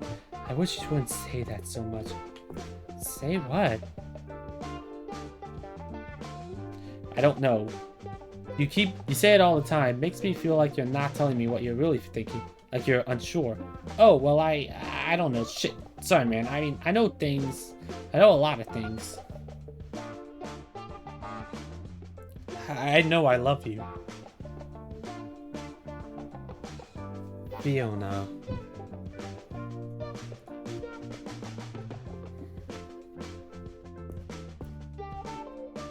You look a lot spookier when it starts. No offense. The echo is a lot worse here when it's empty. I don't want to shout something. Hello? Hello? Anyone want to flirt? Fuck the apes. Dick's penis. That's probably enough, Howard.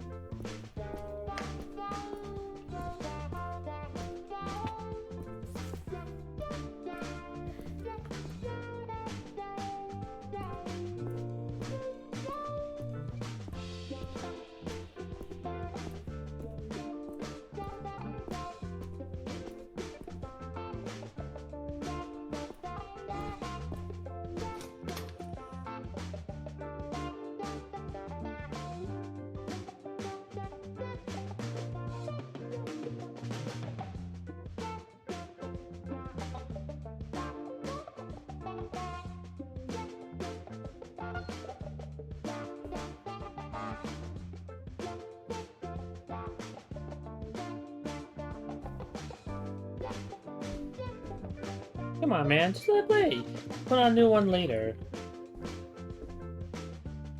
Yo! That's what I'm talking about, man. Tony Rue. It slaps, man. Pure energy. Hard energy, man. Just get your blood pumping. Tony, once this is all over and we're out of here, we need to scrounge up some money for some serious speakers. Blast tunes across half the city. When we're out of here? Yeah, man, when all of this is over. University, I mean, when we leave and when real life begins.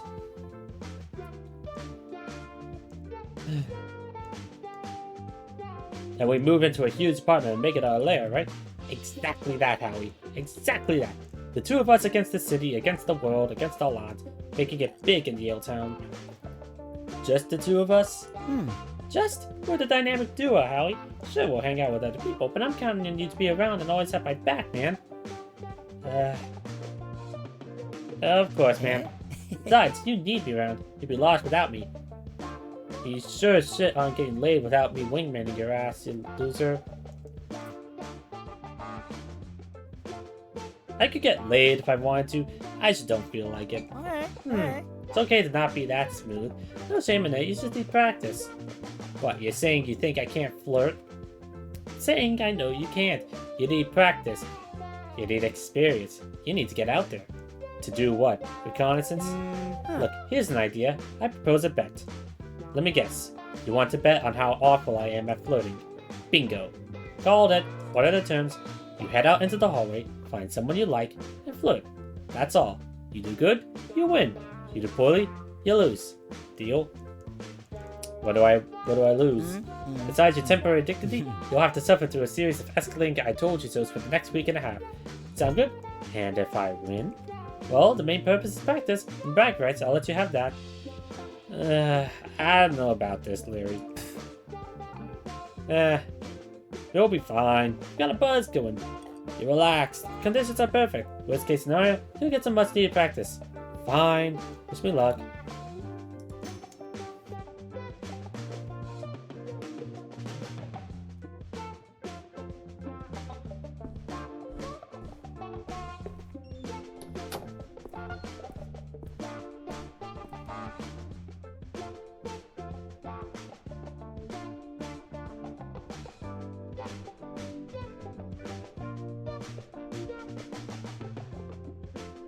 Oh, let's see. When I to the point where the game was like, ease it up there, partner. Listen. Oh, never mind. I read that all.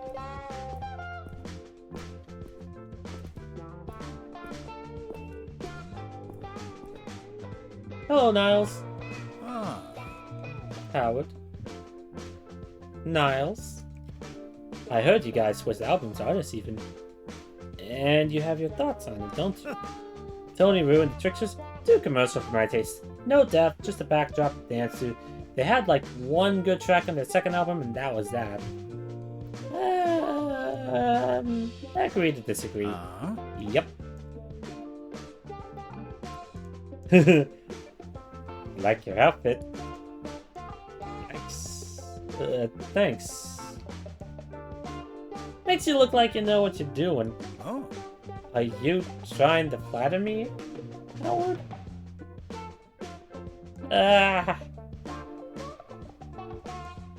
Me and Larry made a bet about how well I can flirt. Okay. So you're looking for a challenge. I'm a hard flirt. Not sure if you're up for it. I know your type. I like my chances. Sure then, let's see what you got. What I've got? You're looking at it. You think you can woo me with your physique, Howard? Do I strike you as the shallow type?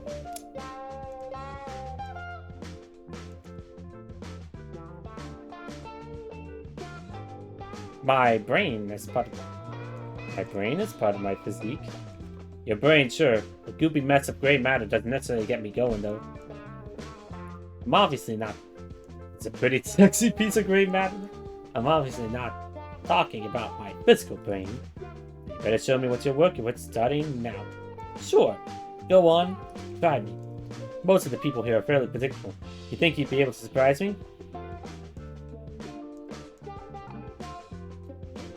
Think? I'm certain I could. Well, how? If I told you how, you wouldn't be surprised, would it? Coyness is a poor substitute for ability, Howard. I wasn't being coy. I'm just not telling you. And with that, my interest wanes. So serious. Take a joke, won't you? Tell me, what's your follow-up? How do you plan to move things forward post-flirt? How about dinner? Dinner? You're really going by the book, aren't you? They're at... where exactly? There's a place here on campus that me and Larry go to. Good, cheap food. I'll stop you right there, Howard. I don't really see the romantic aspects of two people watching each other shove food down their throats, regardless how good... Wow. You really have a way with words, don't you? Yep. Come on, eat with me. Right. Yeah, of course not. Worthwhile realization. Niall thinks even less of you now than he did earlier. Alright, I think I've humored you long enough. I got plans for tonight, so you should lead me to it. Probably for the best. I ain't trying to be the bloody boy. It's gonna be a blind playthrough, so whatever happens, happens. And if we want to go for something specific, there's always a walkthrough. Oh man. And he's back. So how'd it go? Did you find anyone? Well, me and Niles had a chat. Niles, huh? What's up with that guy? I don't know. It was hard to talk to. I think he's hot shit, dude. To some, he thinks he's hot shit, dude. To some, he probably is. Yeah, perhaps. Who would think that, right? What kind of loser would think Niles is super fucking hot? What about the flirting? How'd that go? Terribly. Pretty sure he thinks I'm even less cool now. If there's any consolation, man, I'm pretty sure he thinks that of everyone. Yeah, but I wanted to be cool. Yeah, well, turns out a lot of things weren't the way you thought they were, huh? Go on then. Say it. I told you so. Out of your system? Don't worry, man. I'm not going to hold it against you. Only every now and then. To fuck with you.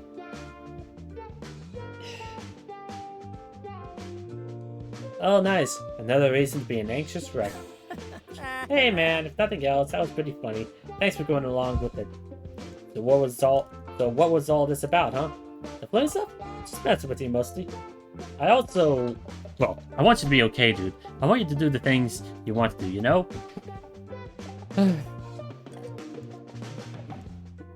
You don't need to take care of me, man.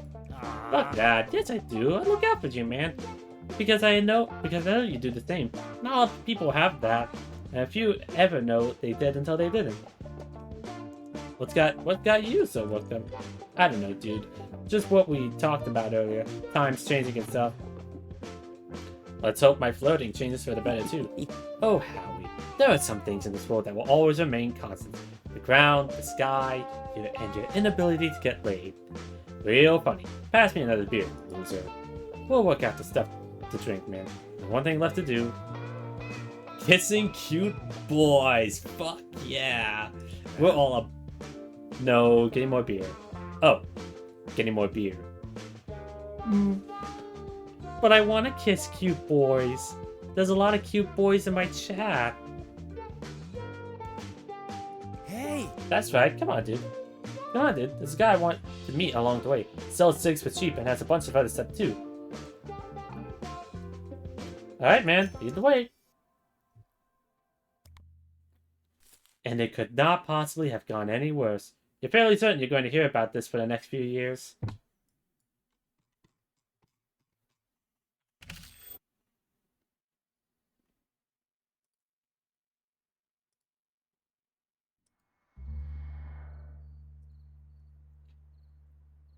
Renee Wilson, May 15th, 2-3.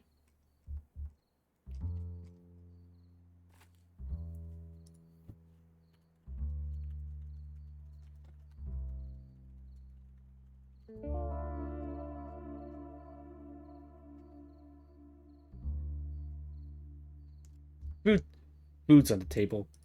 Counter's still a mess.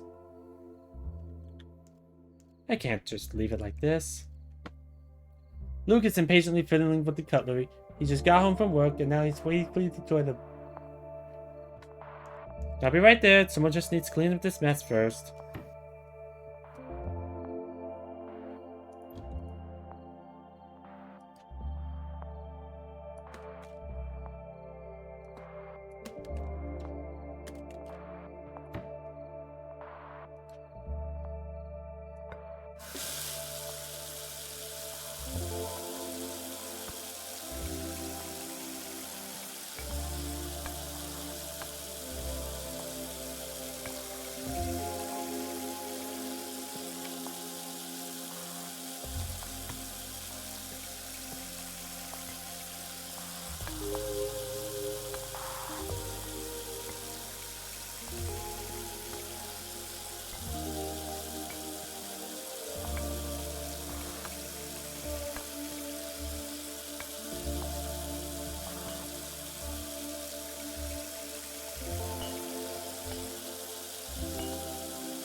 There, all done. Beautiful. No, hello.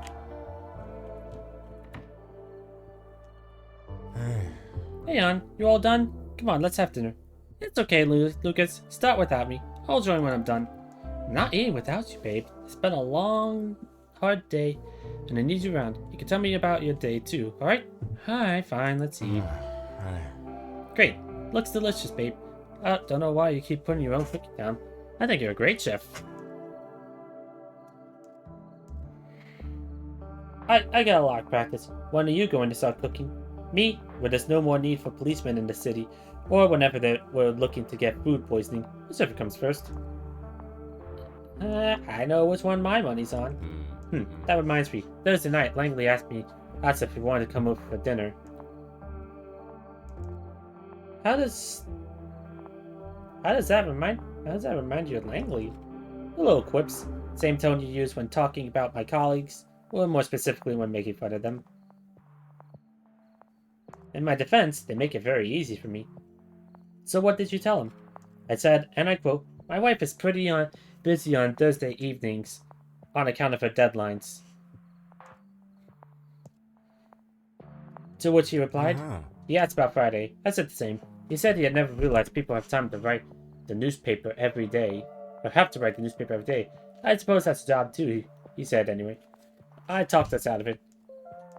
Until he figured, my hero. A regular knight in shining armor. How about you? How was your day? It's been a slow day, not much progress. I thought it was cleared up by now. What's holding you up? Well, I looked into some similar cases. You did? What'd you find?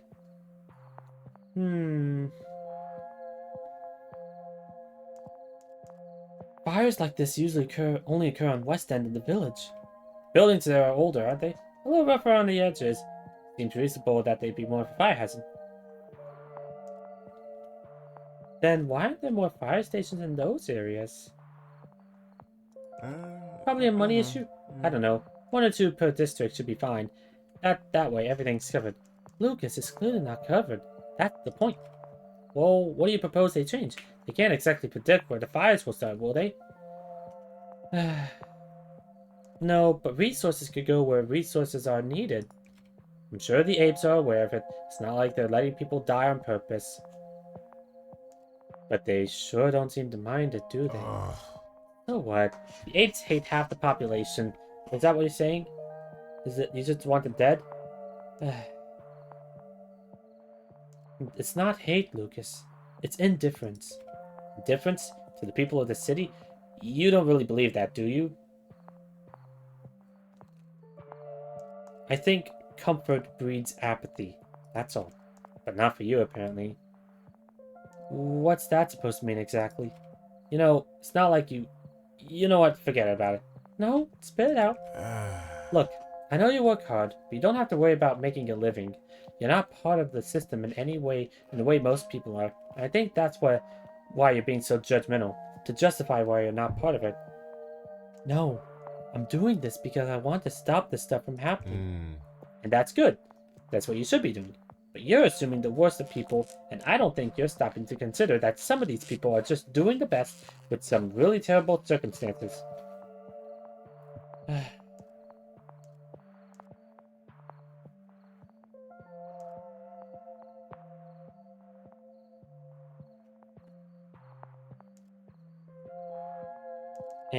And I want to fix those circumstances. Why don't you? Rennie, please. It's just... I'm sorry. I know this is important to you. And I know I'm tense. I know the article means a lot. It's just... I had a very long day. Can we not talk about it now?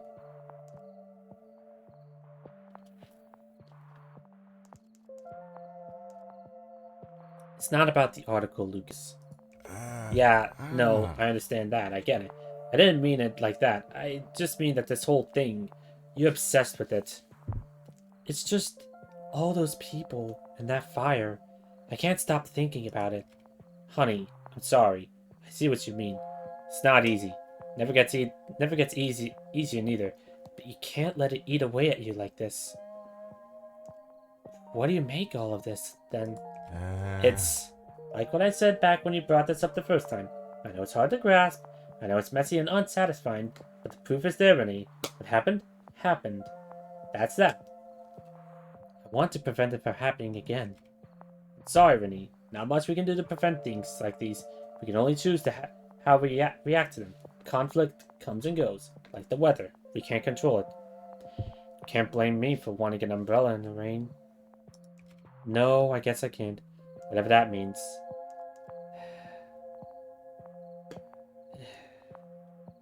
It means I worry about us, Lucas. Yeah, that's fair. Just, you know, I know we argue. I still love you. I love you too. We got this, okay? Sure we do. Here, I'll finish up here. Take care of things. You go rest. Relax. You've had a lot to think on lately.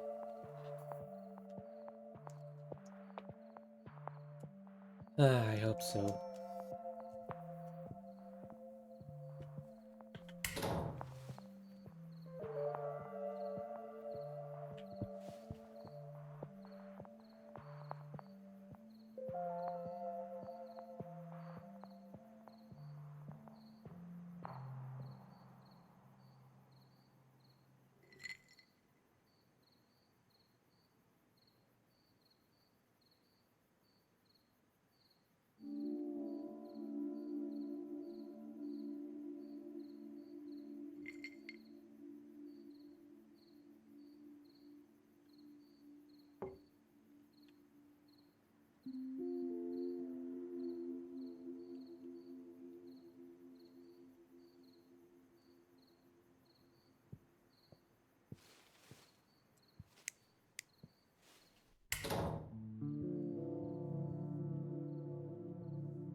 Has this corner always felt this empty?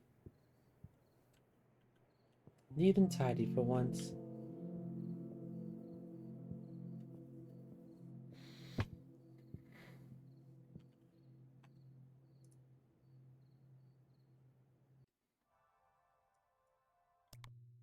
You insisted on discussing the case with Lucas.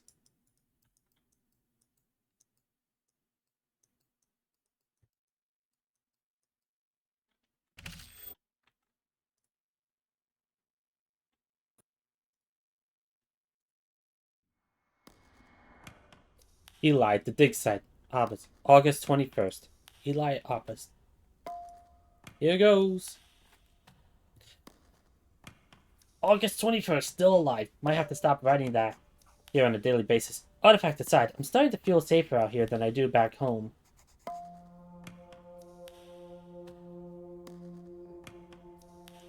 Beginning to think that the stories we've been told about the world outside the wall have been overblown.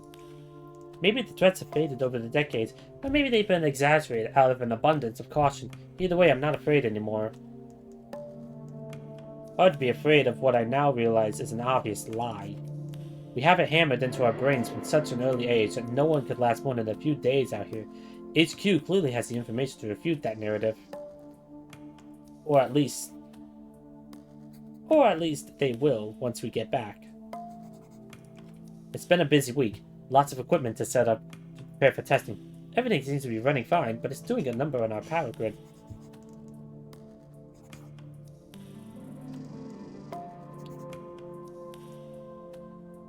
Solar panels were covered in dust. Spent all of yesterday evening making sure they were spotless. I'm exhausted.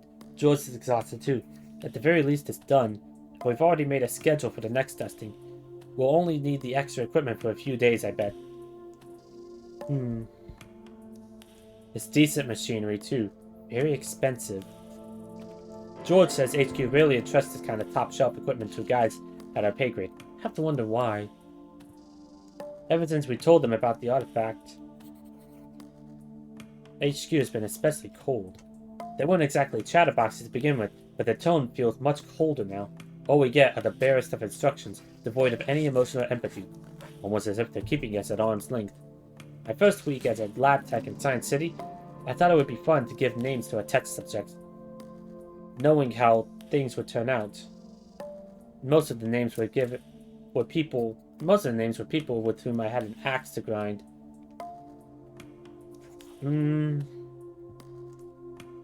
Criminals, politicians, landlords, easy targets. Once the experiments began and the side effects started kicking in, I realized what a mistake that was. Seeing these creatures as anything more than a statistic really began to take a toll. It makes your work harder and more emotional. I've relied on classification numbers ever since. HQ knows our names, and a whole lot more, but Dig Site 08 is as personal as they'll ever get with us, especially lately. Hard not to wonder why. Bureaucratic bullshit, probably. Doubt they'd put more thought into it beyond that. HQ still refuses to tell us how to proceed. It's been almost a week, and await further instructions is all they'll give us. We've decided to push forward, with or without their blessing. George convinced me of that. George was the driving force behind starting the experiment. Honestly, I like the idea of sitting around and just waiting. After 6 months of this, we've earned a break, but George made it clear that failing to act now would be a gross negligence on our part. There's no telling how long the artifact will be able to maintain its integrity after being exposed to the elements. Oof, I'm talking. As George says, it's our responsibility as scientists to learn about as much about the artifact while we still have the opportunity to do so. Doing this without HQ's blessing makes me nervous. But George is determined that we move forward. That look in his eyes as he talks about the artifact, like a man possessed. I know better than to interfere with that sense of purpose. Regardless, it's good to see him disengaged. He thrives in field work, it seems. The slow excavation certainly tired him over time, but now his spark has been reignited. He's working like a man possessed.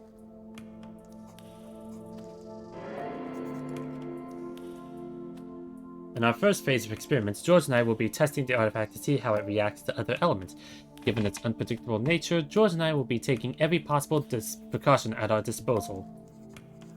George is more experienced in fieldwork, so I'll be following his lead.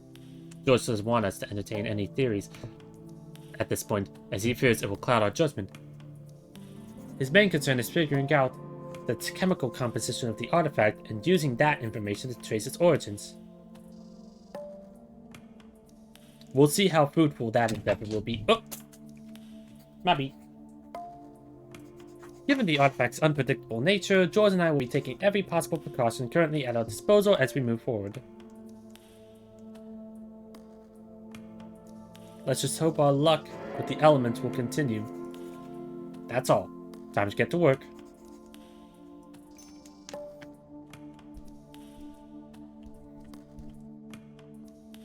Time to go do that work. Ah, those are definitely ruins. So something happened out here. Ooh, looks like I dropped quite a few frames. That's no bueno. But it looks like it stopped for now.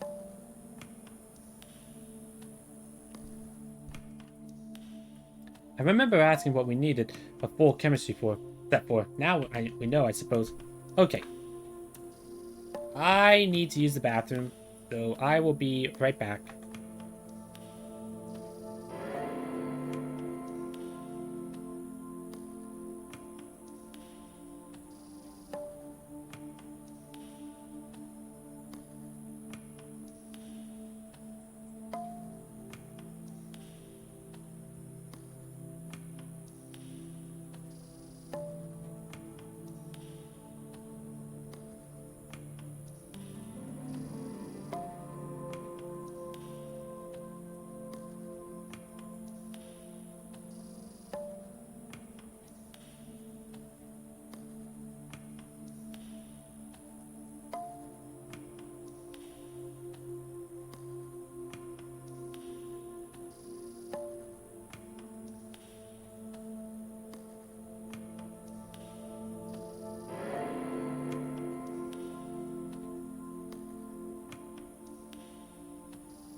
I'm back.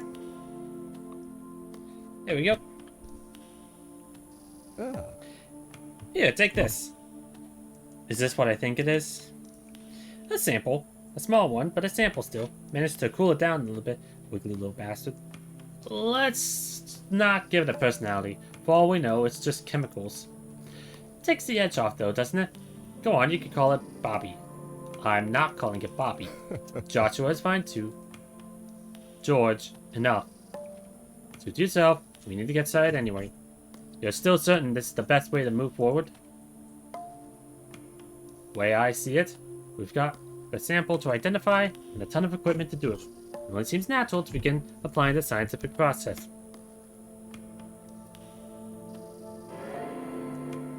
Might be a good idea to begin by establishing what exactly it's made of. Well, I've already started determining the chemical structure of the thing, but it's left me with some questions. Such as, well, the structure of this thing is bizarre, to say the least. I've never seen some of these compounds before, and rarely in this configuration. It's a jumble of chemicals, an absolute mess, but it somehow still functions. Functions? So you're implying it has a function, that it's organic? Yeah. I mean, we're all just a mishmash of chemicals, man. But we all still somehow function. Some more than others. Ignoring that last comment, what's our next step? There's a few things I'd like to know. I've studied it in isolation, which has put it in a very sedentary state. I need you to see how it reacts to certain external stimuli. Anything in particular you're hoping to learn? Everything. Ultimately, I'll need you to run a few tests on it to see if we can get it into a particular series of states. Series of states? My working hypothesis is that this thing is constructed out of a tissue similar to muscles, albeit a lot more fluid.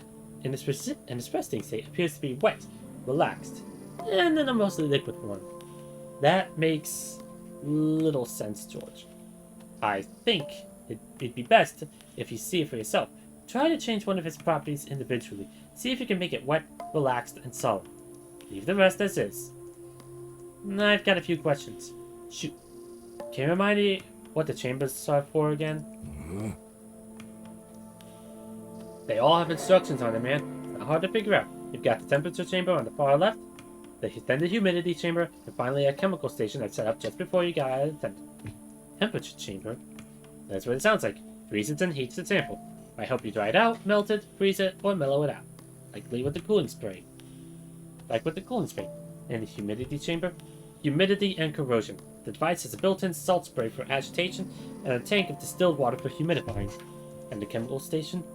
It's got all sorts of solutions and reagents ready to go. Whatever you expose it to, it's going to get agitated, but you should be able to get it wet or liquid in the process. Got it.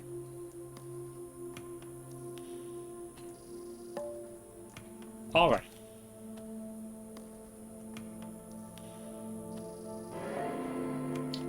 Wet, relaxed, and solid.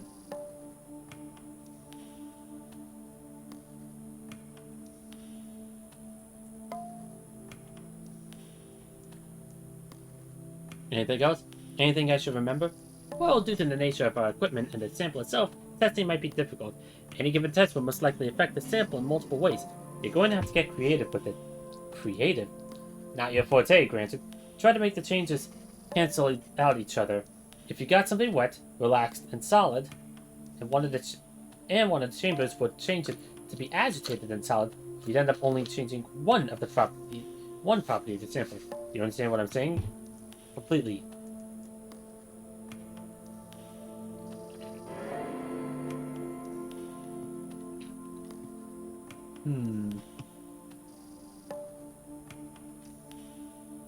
Wet, relaxed, and solid.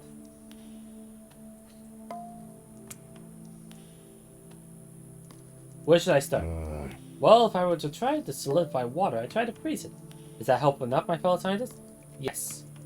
Time to make the sample wet, relaxed, and solid. Let me know how it goes. I'll be right here if you need me. Gotcha.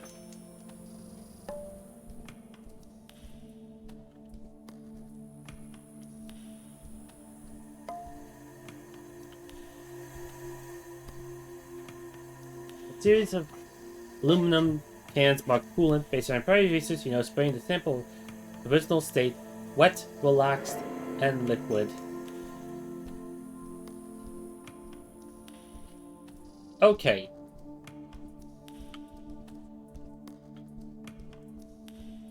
Wet, liquid, and relaxed. We need it to be solid.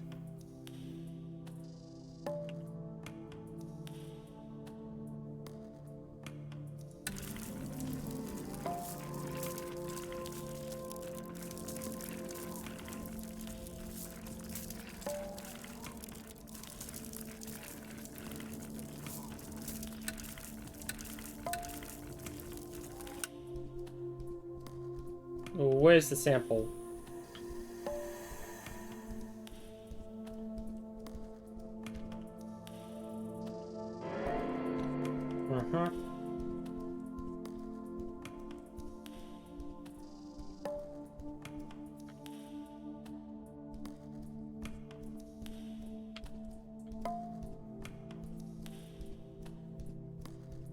Ground Zero? I hate coming down here. Good thing we have bigger things to worry about now. Well, I'd say good. We could spend years out here digging all this out the ground, but I'd still like to only be scratching the surface. Whatever was in it has since lost long rotted and deteriorated. Shame. So it's a bunch of ruins.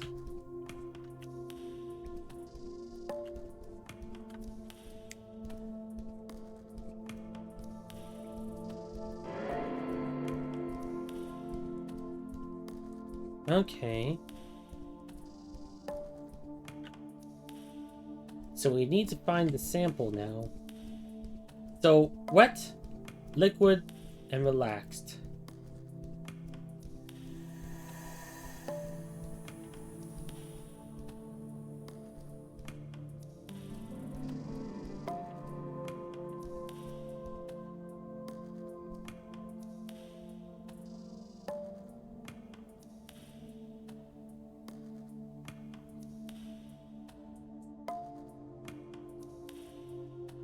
I need to transfer the sample to the dish and then place it in the chamber.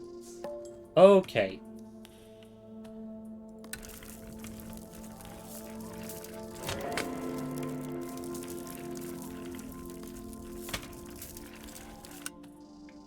Relaxed and solid. I'm not quite sure. Alexa, stop. Wet state, solid state, relaxed state. That's easy. You're going to do something with the sample, or you're just going to stand around with it? Wait. Hold on. I'm taking my time. Rushing won't help anyone. You were successful in your additional experimenting. Never mind that. It looks like you managed to sort it out. Strange, isn't it? Easy enough. But yes, strange. Bet you never thought in your life you'd be experimenting on a tiny glob of goo, huh? What happened to Joshua? Oh, you came around? Alright then. I bet you thought you've never experimented on little Joshua either. Huh. Uh-huh. What now? Well, with that out of the way, I need to start testing out my hypotheses. Where do you want to start? This thing survived as long as it did, I presume due to it being in such a relaxed, fluid state. Hibernation of some sort, I wager. Slowing down any and all gestation to conserve energy. That's the logical conclusion, at least from a biological standpoint. I'm not a biologist, but that sounds about right to me. There you go.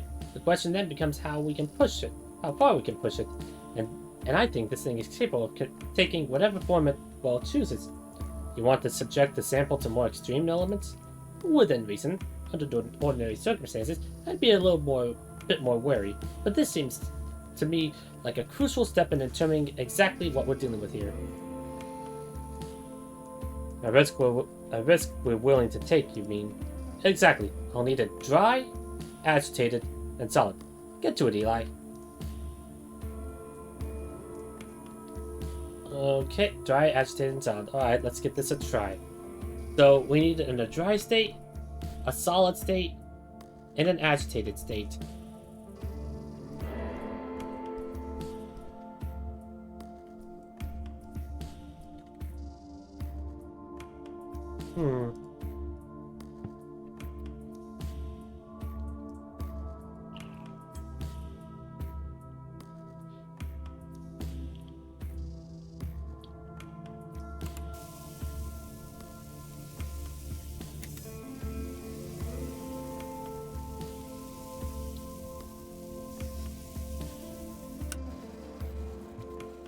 Okay. Agitated and solid. Dry state, but we need to get it in a dry state.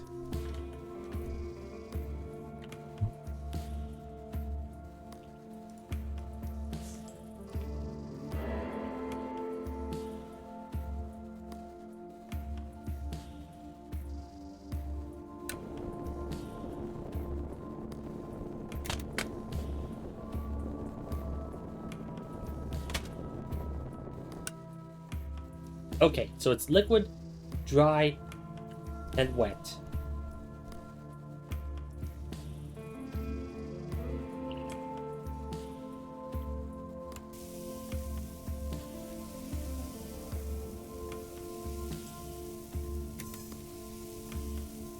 Okay, this should do it.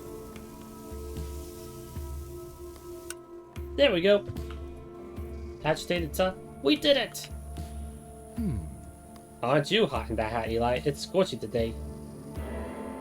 Quite the contrary. Keeps sun out of my face. Your second set of tests was a success. It looks like you got it. Yeah, that's what I was hoping to see, I suppose. But now that I see it, I don't really know what to make of it. Me neither. It defies explanation. No, we just need to find the right one. We're only starting out, Eli. In a little while, we'll start having a better working idea of what we're dealing with here. How did it go on your end? Well, it ate something, but not quite. I placed a corn puff next to it, and the sample began to spread over its surface, seeped into whatever cracks were in the surface, and then it just stayed there. You said ate. Did it start to break it down? The outermost layer, yes. It just latched onto the rest. It didn't even begin to break down the rest of the piece. I gave it. Once I pulled out, it was dry as before, like someone had just licked it. What do you make of it? You tell me. Well, nothing except what we know already. We need to try something else. Quite right. I've got a few things in mind to try to discern whether or not this thing is sentient or not. What are you thinking? We're close. It being dry and solid makes sense, but the way I handled the piece of food? Try making it dry, agitated, and liquid. Dry and liquid at the same time? Wouldn't be unheard of chemically. In an organism, however, it would be quite remarkable. What will you be trying? Not observing mostly. I've tried a variety of stimuli, but now I think it'd be best to just watch it. Move it into a taller container, see how it behaves. Just watch. Observe, scientifically. Go do your job, Eli. If you say so. So we need dry, liquid, and agitated.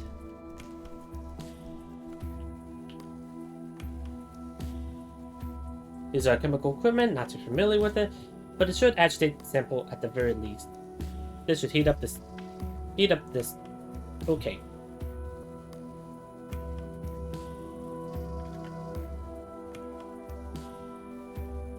Oh. Close. Okay.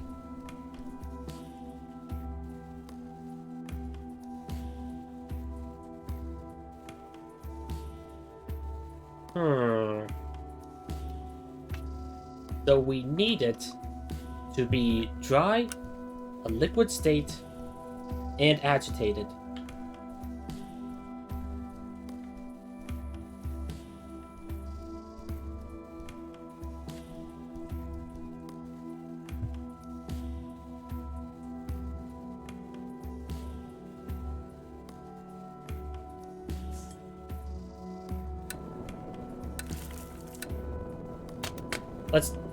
Let's try it. Okay.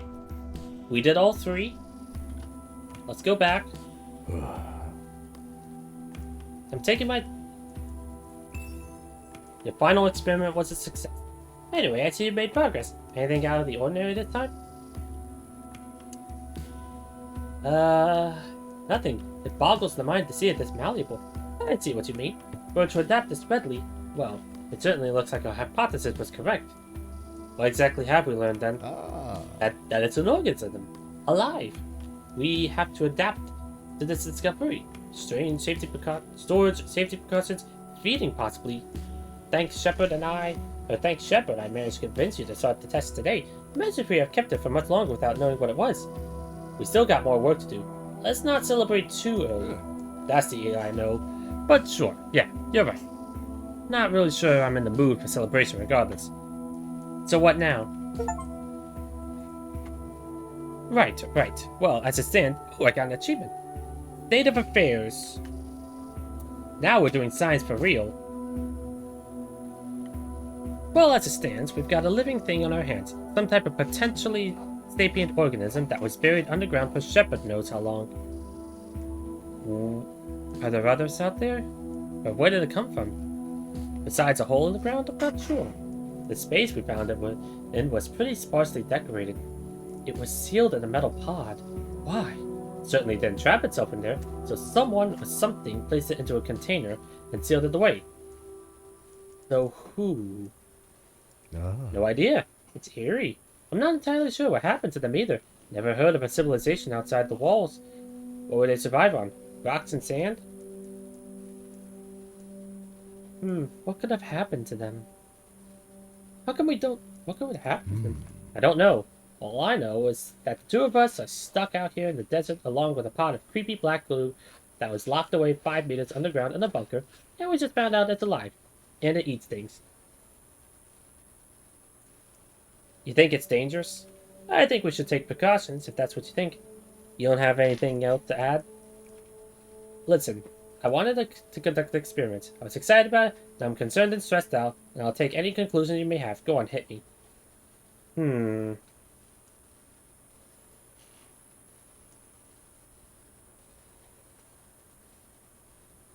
We don't know the effects this thing could have on people. It should be studied far away from the city by a small team. Us. We concluded that the artifact needs to be kept away from the city. You sure about that? Clearly this thing is dangerous. You're not just making a compromise out of pride? We can't bring it to the city or endanger more people or endanger more life. Safer like this. And we get to stay out here and do a possible noble self-sacrifice in the name of science? Shit, alright, I'm down. Just have to convince HQ that this needs to happen. We could certainly try.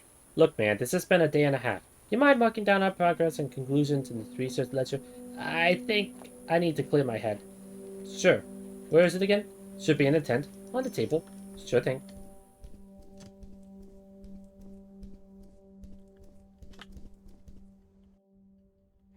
So my theory so far, humans used to live here, but something happened long ago.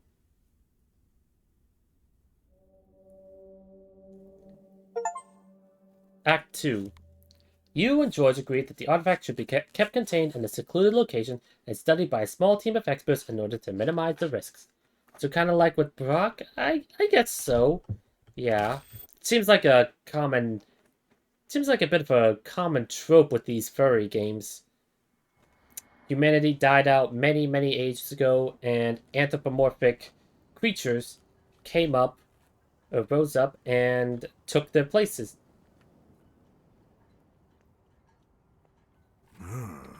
We're here. Good. Let's not waste any more time. We'll have to do a bit of walking. Down the path there, over the dam. You know this place well, it seems. Don't make this whole area any less inhospitable. Listen, Clarissa, stay by the car, won't you? I'll be back in a second. You already agreed. We're doing this together. It's just routine. It won't be interesting, and it won't take long, and it certainly won't be pretty. It's a body, isn't it? Yes. Well, if it's family business, I should be a part of it. Carlo doesn't know Clemens took you along. You're on thin ice as it is, Clarissa. If your father knew you were here with me, he'd be furious. I know. I don't care. And he'd be even more furious if you'd come back asking questions. Not just at you, but at me as well. Let's not take that risk. Then we'll be careful and not mention anything to him. Nah. I don't like it, but I know that look in your eye. Arguing with you now is useless. Just don't touch anything, alright?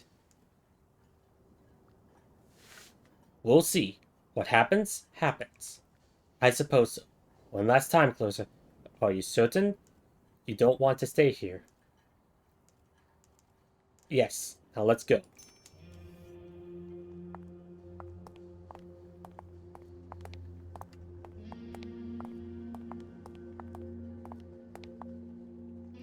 So much concrete, so little life.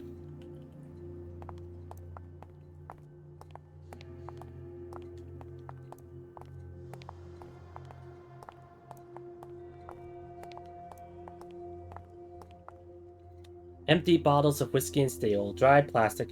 It's been here so long it doesn't even smell anymore. Looks like warnings, but the writing has long since faded.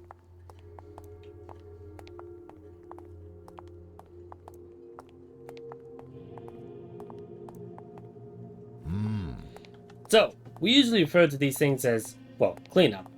Or a sweep, of course. Back in the day, we called it a touch-up. Changing terms is good, though. A little confusing for old heads like mine, but you make do.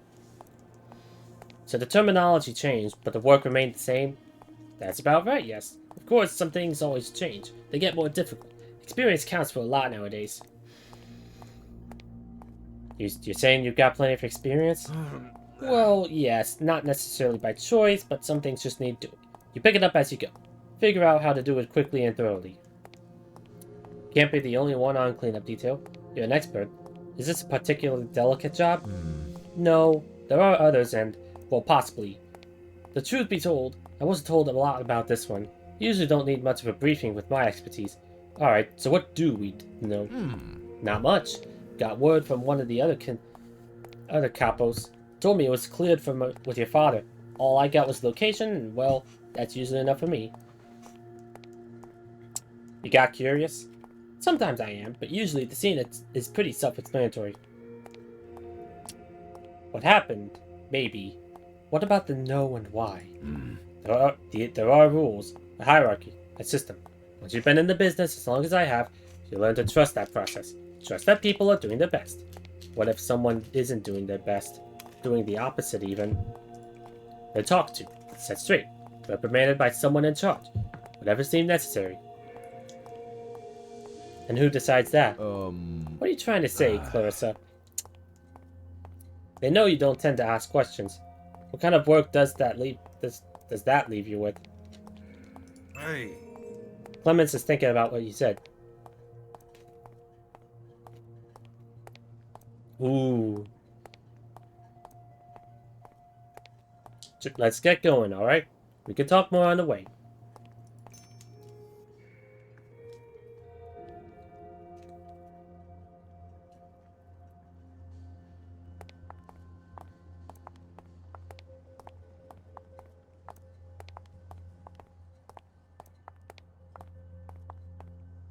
Looks like it leads up to a bunch of apartments. Can't imagine this ever being a nice place to live, though.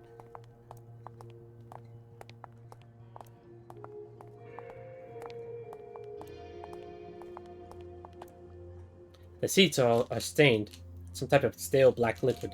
Wonder if it was always that color.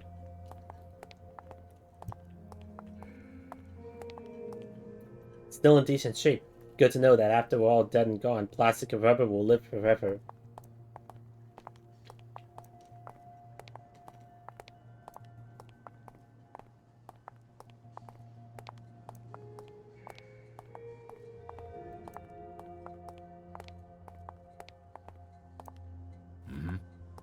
Yeah, well, this is kind of like Brock, but it's more of a interactive visual novel, and it's more gritty. It's not... It's darker, it's... Yeah. You've never been out this far, have you? Only once. Once? Yeah. Stole Dad's car. I wasn't driving anywhere. I was just leaving. Ah, I see. I might have done something similar at your age. Did you get past the fence? I tried, but it was locked. Didn't feel like climbing it. Well, you've got no real reason to. Like I said, there's nothing out here anymore except the dam. You found a purpose for this place, though, haven't you? Me and the other capos use this place for all sorts of meetings. All sorts of things. Deals, arguments, meetings, and disposal. Disposal? Yes. We're talking about dumping bodies, aren't we? Yes. You mentioned deals as well? Yes. Back in the day, it was mostly about territory. Drawing lines, settling disputes, business deals. And now? Well, your father insisted we get into some new venues. The money is good, but it's a lot of trouble. What kind of trouble? The younger, newer crew, they... Well, if it's not a problem yet, it'll be one soon. They start acting out, getting brave. Wouldn't be surprised if those kids were to start coming here on their own accord, selling their own deals. Makes sense. This is an isolated, safe spot. It's a useful meeting place. I suppose so. This is about as ugly as our business gets. So I'm glad to see you're not... Well, I'm glad to see you've got stomach. Just don't get too used to it. Even I try not to. It used to be cleaner, back in the day. Wish we could go back. Be real, Uncle. Things were just as brutal back in the day. It wasn't like this. There was a sense of honor to what we did. A sense of tradition, respect. Now it's profit. Now it's... Grandpa wouldn't be very happy with it. Clemens just wants you to be okay. Come on. Let's get up on the dam. If nothing else, the view is nice. It'll cheer us right up. No, it's just referring to... I know, I was just referring to the humans being replaced with the anthros. Yeah. Bit of a common trope. Rusted shut. Makes you wonder how structurally sound this place is.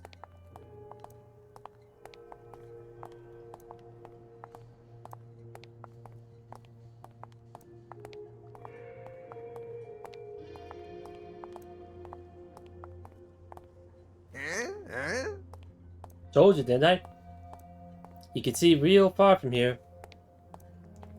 The city seems so distant, so minuscule. Perspective. I suppose that's one of the few good things coming out here, eh? Can't get much further out than this. You're right. It is nice. Good. We lose our minds if all we did was imagine what things could be instead of seeing them for what they are. So enjoy the little things. That's your wisdom. That's what keeps you going. That's what I found, at least. Maybe. Or maybe it's just a convenient distraction. That's what got you... Then what's got you so distracted, kid? It's gotta be something big if everything else pales in comparison. Everything. There's always something to consider, something to plan for. That may be true, but you spend your whole life thinking of tomorrow, and today will never matter. Today already matters little. Not the way it is, anyways. I know you want change, Clarissa, but you can't force that. If you do, you end up changing nothing.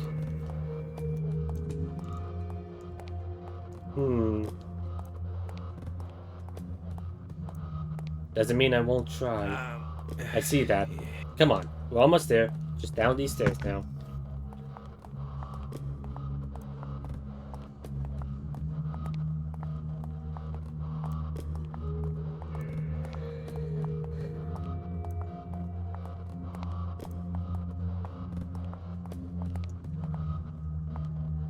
You weren't wrong, Uncle. That's one hell of a view. Just a shame it's such a depressing one.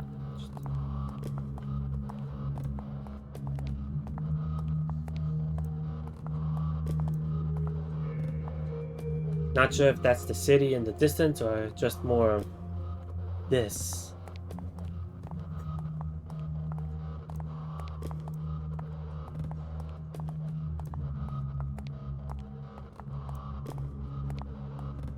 What's that smell?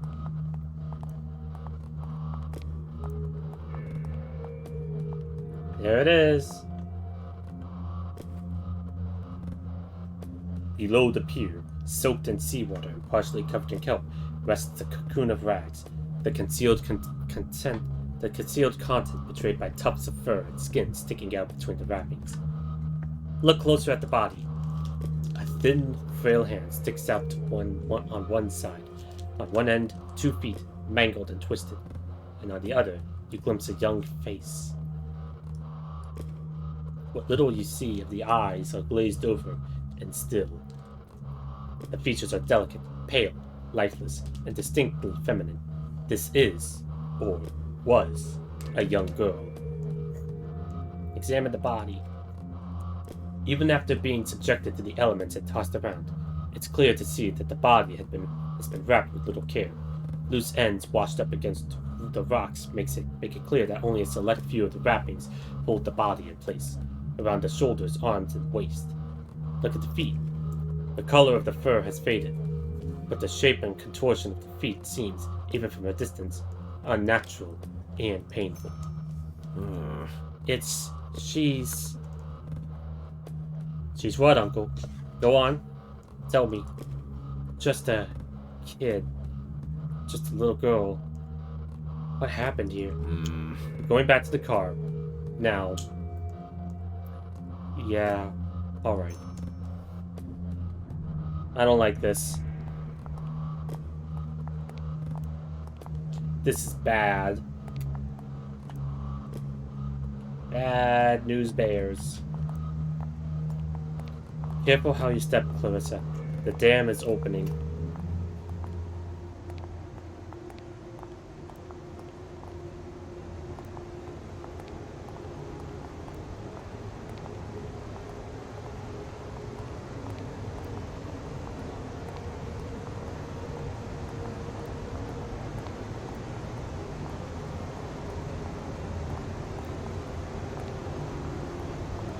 He couldn't have been older than 15.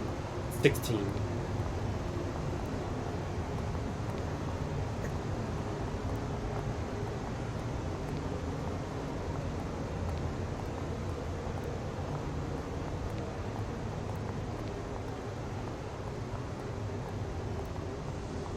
Then maybe Frankie knows.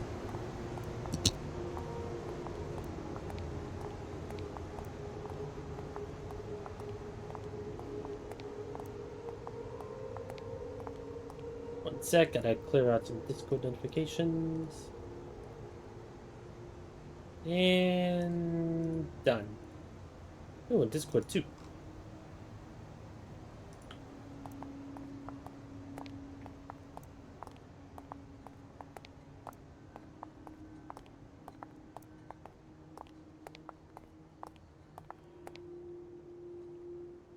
Oh, didn't mean to open that. There we go. Okay.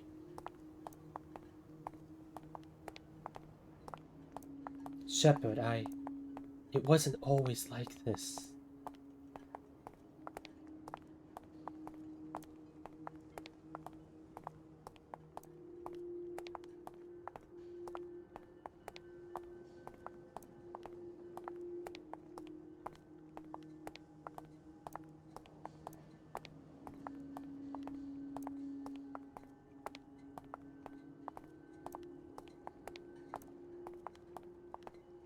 Need to find a spot for her.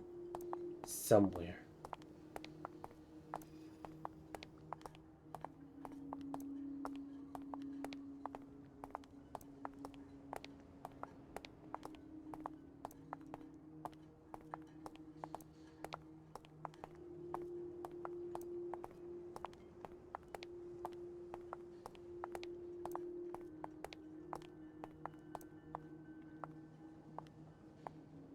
Yeah.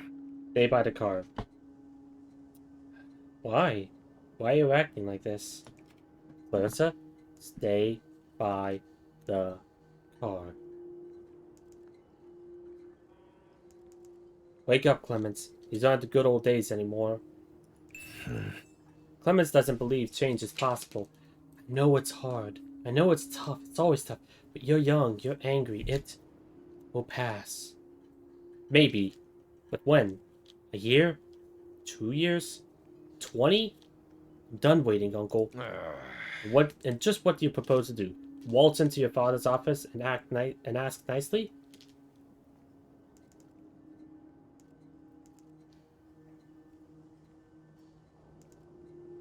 Ooh.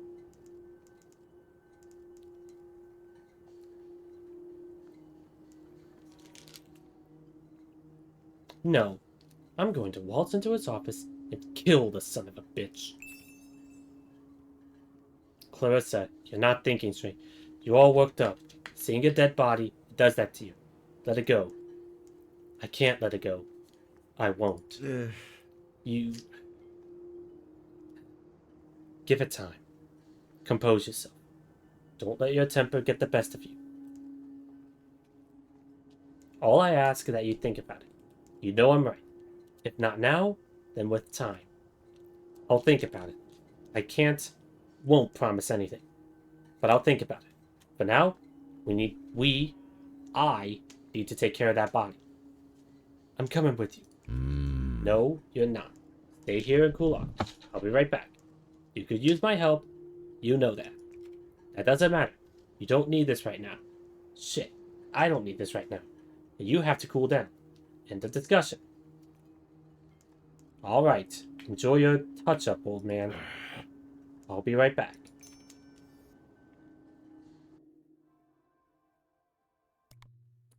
Clemens is unconvinced that you'd be able to change anything.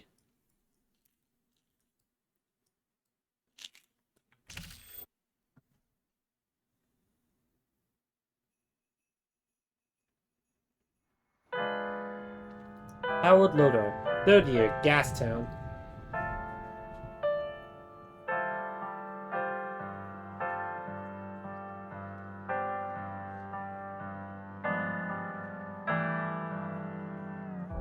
Aw. Howie, it's cold. I told you to dress warm, man.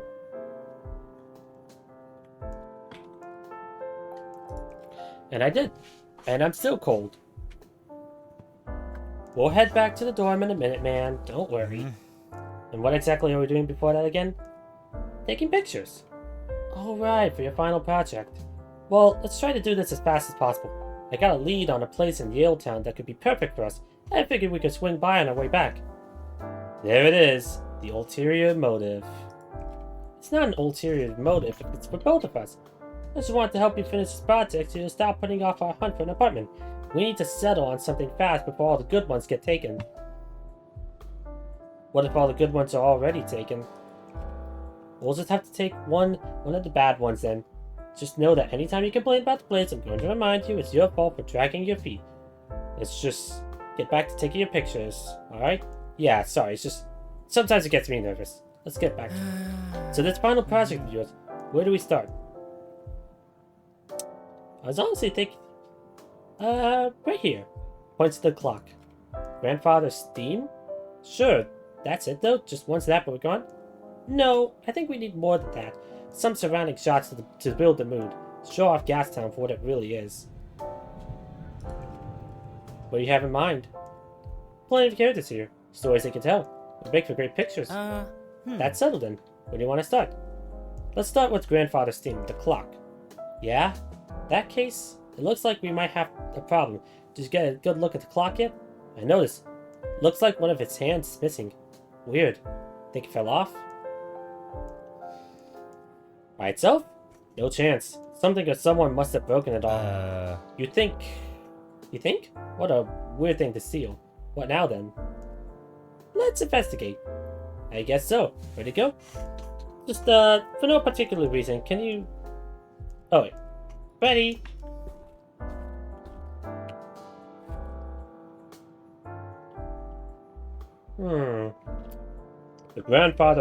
The face of Grandfather Steam seems strangely barren and empty without a second hand, but nonetheless ticks along. Someone has to. You peer up at the four faces of the monumental timepiece, studying it carefully. Wait, I see something. Whoever stole the hand had difficulties doing so. The dial of the clock had been bent out of shape.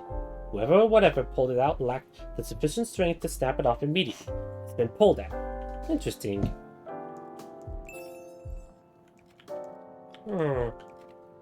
You shuffle around the steam clock for a moment, but fail to discern anything of value.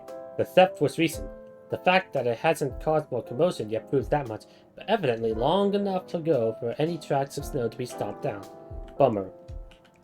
Grandfather's steam, prior to Gastown, is an old steam-powered clock, and an oddity in the sense of it being a known landmark of the city that isn't a depiction of an ape. That's all. Huh, pretty sure Freya's got a statuette of her in her dorm. Masks, get your masks. Winter solstice masks right here, cheap, no refunds. One and all, get your masks here, just 2 loons apiece. Masks to wear for the night, right here. No better masks in Gastown. Come get your masks. They look so real you wouldn't know that I was wearing one. Or am I?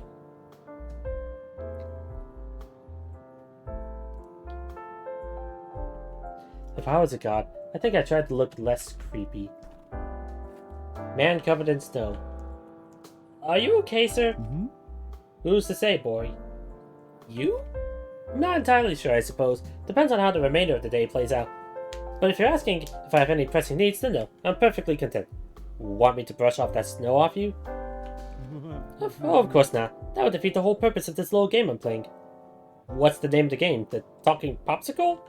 Ah, no. Trying to see if it's possible to establish a non-transactional relationship with geezers, you see.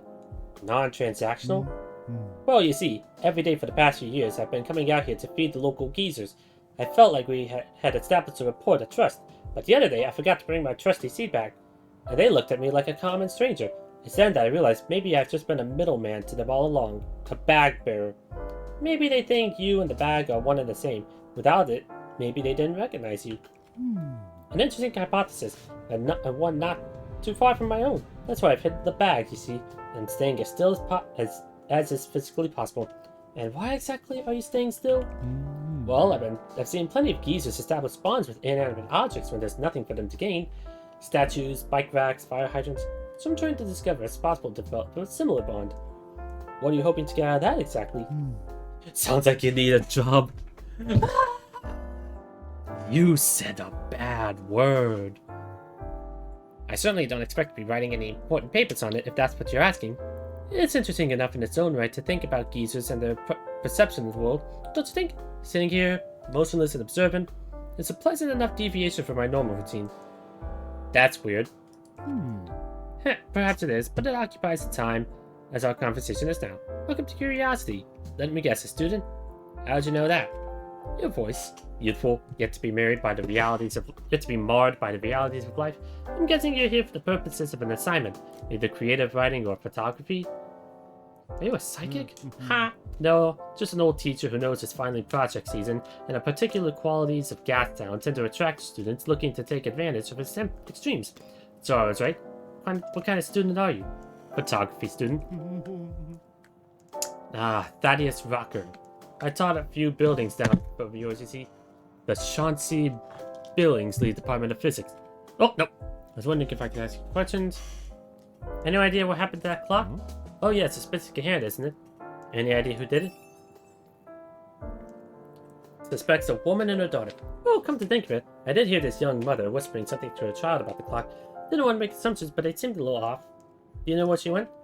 No, down the street, eyes fixed on one of the window displays. Got it.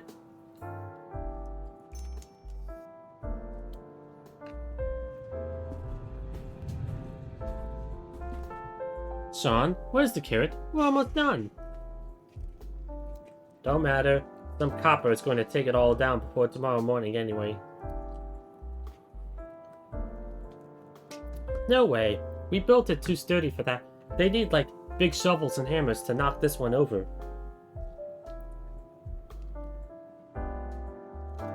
Yeah, ain't no way they're knocking this one down.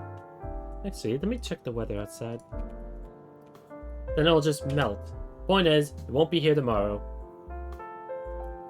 It'll melt before it's done anyway, at this pace. Sean, get the dang carrot.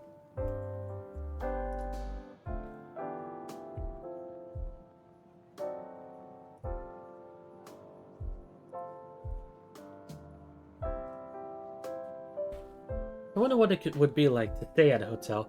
Bet the bed sheets smell nice.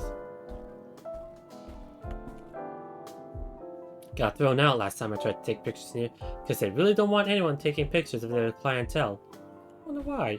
The goddess isn't real, is she? Of course she is. She's as real as they come. Nuh-uh. Shut up, Paul. You're just trying to rile us up. No, I'm not. Goddess is as real as you and me. And she loves sneaking up on little children, creeping into their bedrooms at night, and biting their toes off. Eek! I said shut up, Paul. Even if she was real, she'd only be coming from mean boys like you. That's what Mom said.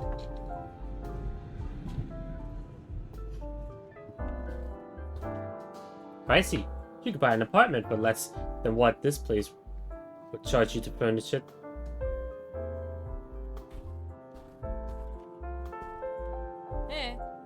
What do you want? I didn't say anything. Yeah, but you're all up in our space, so I'm gonna ask you again. What do you want? I was hoping I could ask you a few questions. Uh-huh. Can I take a picture of you guys? Ah, I knew you were a creep. Called it the second you walked by with that top head. It's for my photography class. I'm a student at Thaddeus Rock. So what? You just paid someone to teach you how to use a camera? What are you, too dumb to read a fucking manual? Nope. Too lazy. Well, at least you're honest. Tell you what, you hook us up with some smokes, we'll take whatever creep photo you want. Deal? Where am I supposed to get smokes? You're a big boy. Figure it out. Anything else? Another question. About the clock over there. That shitty steam thing. What about it? A hand's missing. Any idea who did it? How am I supposed to know? It's a busy street. I mean, I guess I saw that mother hanging around the clock with her kid, but that's about it. What mother? Down the street, back the way you came. They keep smearing their face onto the glass window over there. Got it. Are you done asking weird questions now? Yeah, I'm out of here.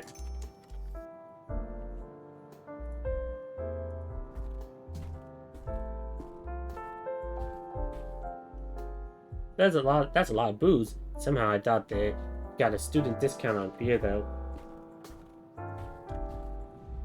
Poochie's reads. Looks like they've got all sorts of knickknacks besides books too.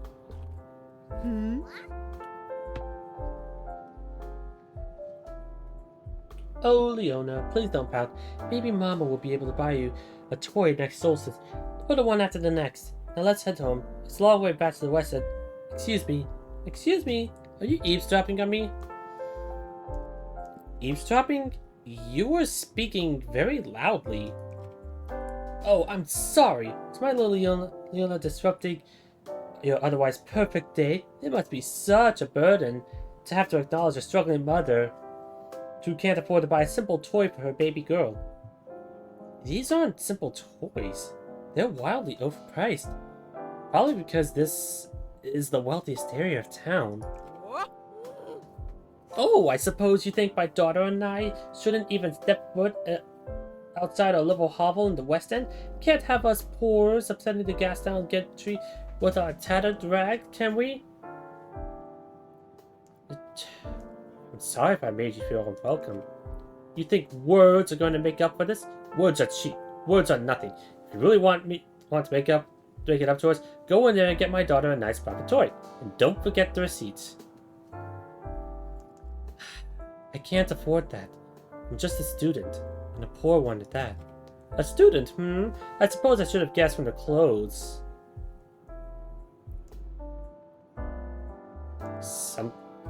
I still want... something wrong with that? Nothing wrong, you're just another useless deadbeat, that's all. Now beat it, you're scaring away the others. What others?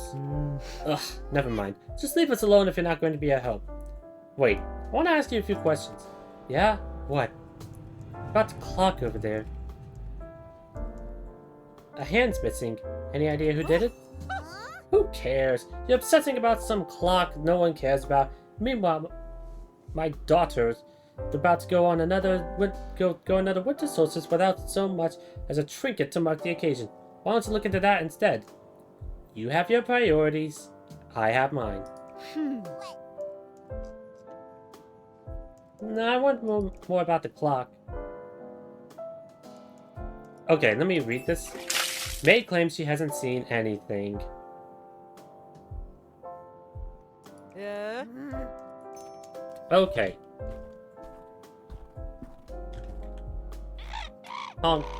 Observe the geezers to identify their leader.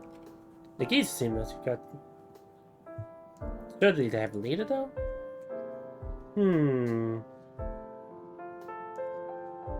I'll bear that in mind. Might be useful information.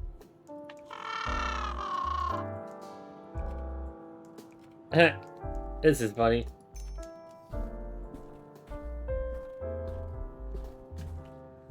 Best shakes in Gastown.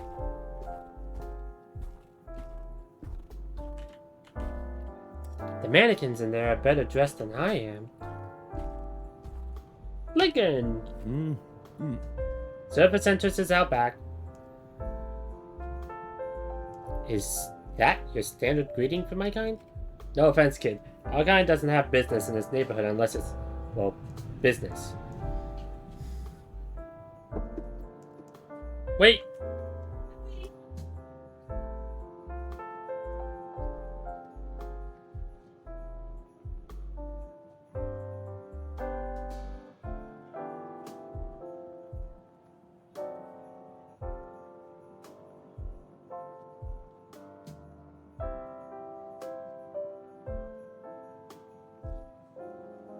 Sorry about that. What's your business, man? Mechanic. All kinds. Busted? I'll fix it. Name's Lincoln. What's your line? I'm a student. Photography major. Good for you, kid. I mean, it might not lead you to anything, but it's always nice to know you gave it a shot. No regrets. What kind of pictures you take? Beautiful ones. Oh, you mean the kind of photos people actually pay for? I know I was thinking you were just doing artsy crap. Let me ask you, how do you find folks who are willing to take their clothes... How do you find folks who are willing to take their clothes off? I meant beautiful in an abstract sense. Composition, lighting, that sort of thing. Oh, so like museum stuff? They have nudes in museums too. Yeah, but it's not the good kind.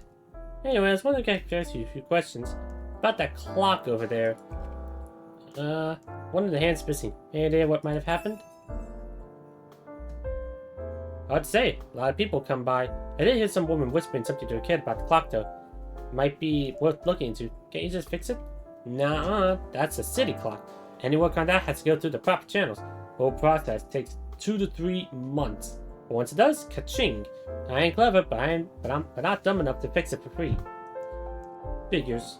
Is that all? Smokes. I don't know. How old are you? How old are you? That's not a polite question. My thoughts exactly. You really got an attitude, don't you? Alright, here you go. But you didn't get it from me, alright? One more thing. Oh, wait. Doop. I noticed you have a mask. Winter solstice.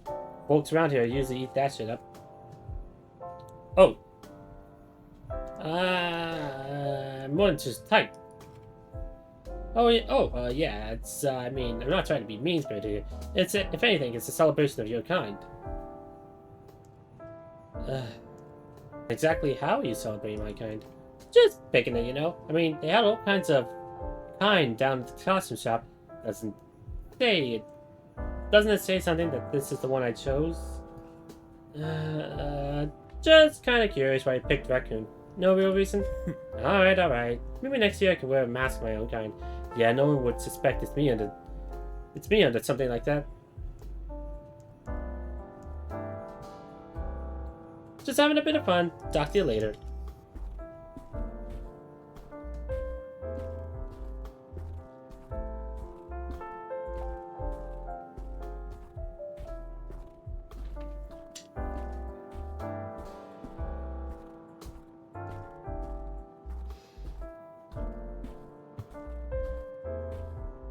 Hello. I got you your ciggies. Sweet. Hey guys, Cameron Creek Gas folks. Picture time. You really are a dork, aren't you? And wow! What happened?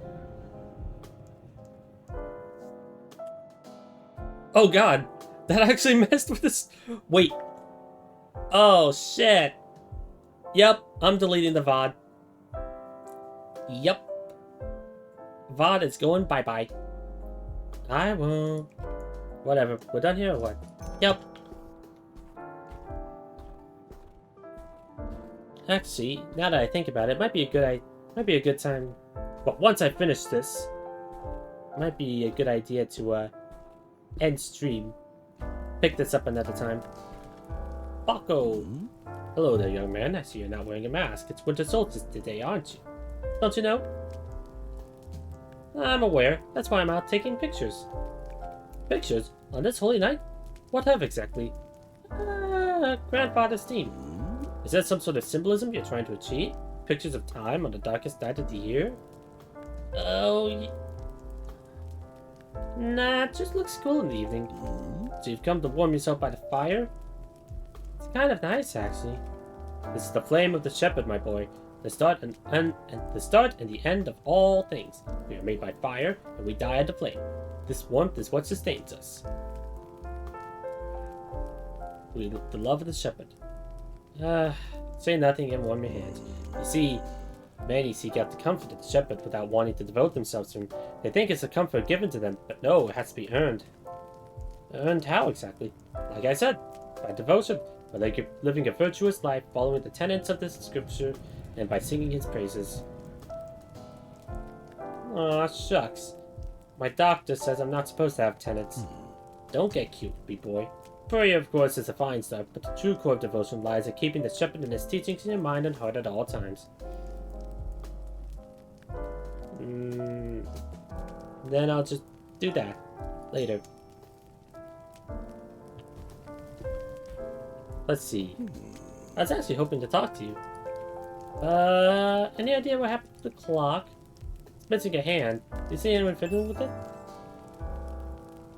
I take this dude seriously. I can't keep an eye. Didn't see anything.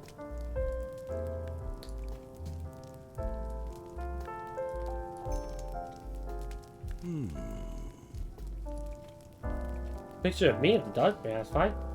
The lighting is really good. I just think about for a swell shot. A swell shot. The solstice campfires are an important part of our faith board. If you're taking a picture, you need to ensure you capture the gravitas of the situation. Don't worry, I'll ensure to frame the fire as a central piece of the picture, with you tending to it as a devout follower. I'll sharply observe you, boy. Perhaps I did judge you too harshly. Honestly, man, I think you have me all figured out. Alright. Okay, let me go ahead and hide this. If the game wants to be a little butt about it. Yep.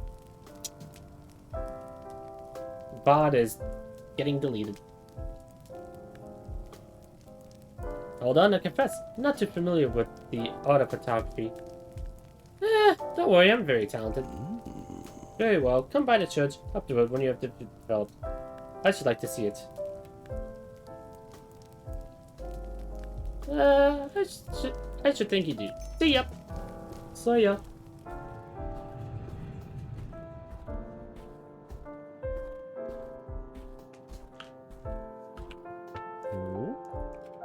Picture. Why not? Well, it stands to reason that you would have reason, in which case I'd like to know that reason. Isn't active photography enough for reason? Yeah? How do you mean? You piqued my interest.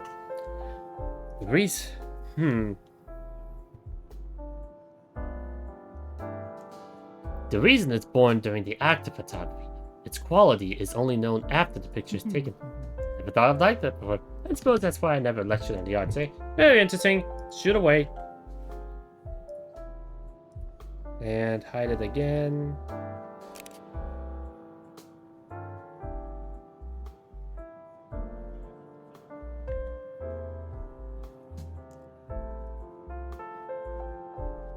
Oh, all done. Think it will come out alright? I didn't move to a die. Stellar. Thanks, man. I'm off. Bye-bye.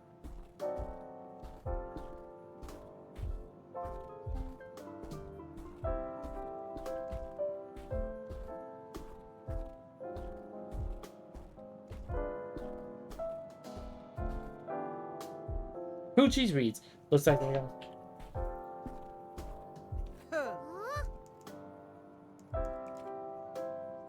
The jig's up! Everyone says you're the one who did. Everyone? Well, I don't know what to say. It must have been someone impersonating us. Maybe someone who wanted to make us look bad, drive us out of the neighborhood. Yes, that's it, a conspiracy. An elitist conspiracy. It's just embarrassing yourself at this point. Fine. I nabbed it. It's got gold plating, and even the fake stuff can fetch a fair price if you go to the right place. I never figured these Gastown ghouls would actually snitch. Where's their compassion? Probably went out the window when you started calling them ghouls. It's a term of affection. I can't believe this is how someone your age decides to spend their free time. It's pathetic. And stealing isn't? Whatever. I hope this makes you feel like a big man, you little snoop. I hope so too.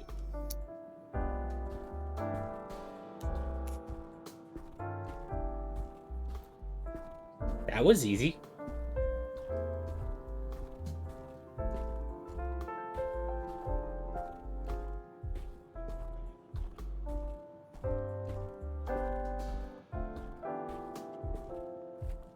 Prepare the clock.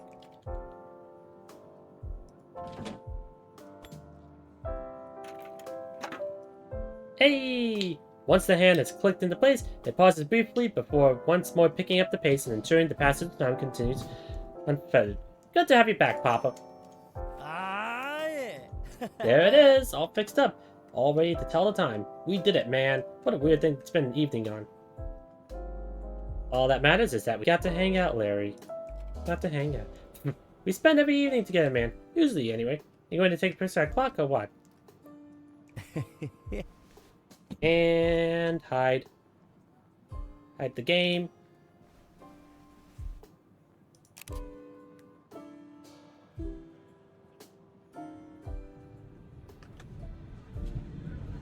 There we go. Well, what do you think? Was it worth it? Of course, man. It's gonna be great. It better be. We worked too hard on it not to be, to not be. You sure you got a good one? Perfect. So did you take all the shots you wanted? Are we done here? Yep. Looks like that's the last one.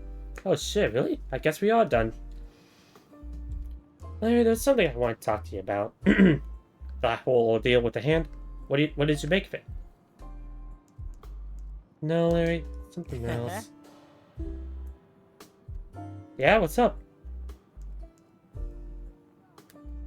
What do we do once this is all over, man? Hey, yeah. Step 1, find an apartment. Step 2, we move in.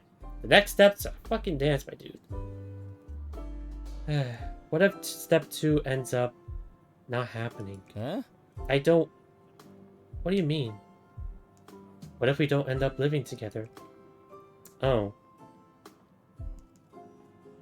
I'm not saying we shouldn't. Let's just consider all our options. Right. Yeah. Yeah, that's cool. That's fine, Howie. Always good to have more options, I think. But we shouldn't stop being friends. That's not an option. That's not an option. Obviously, I know that, man. I wish it didn't have to get so serious. I don't feel like I'm not quite ready for all that. I could do with, like, 3 more years of university, I guess.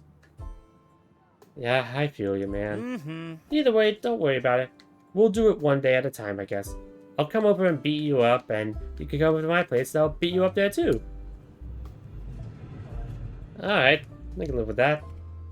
Don't worry. Everything's going to be fine. Whatever happens, I'll be around for you. And you'll be around for me, right? Of course, man. And let's not worry about what will and what won't happen, alright? Nothing's going to break us apart, okay? Howie and Larry, forever. That's it. That's right. Feeling better? Yeah, I think so. Okay. Good. We'll be fine. Now we can get off... Now can we get off the street? I swear it's getting colder and darker by the minute. Hey. I love you, man. I hope you know that. Yeah, I do. Now move, jackass. I'm freezing. Sure, man.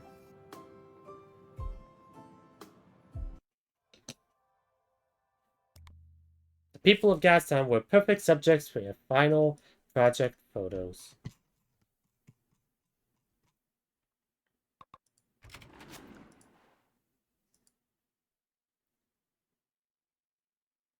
Okay, so that's that. Huh.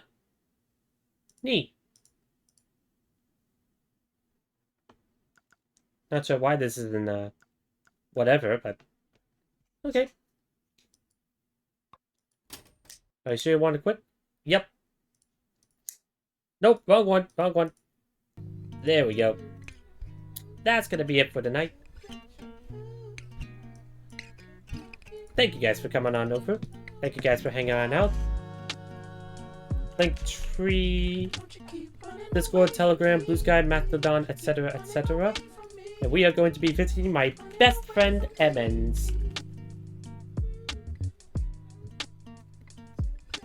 And I will see you all tomorrow for a spooky game, I believe. Is this the game? Wait, let me see. I know it's a spooky game. The Hungry Fly. Yes, we played the demo for that, and now we're gonna be able to play the full game. So, see you all tomorrow for that. But until then, have a good night. Take care. Goober. You're a goober. You're the biggest goober around here. Little bench. Anyways, good night.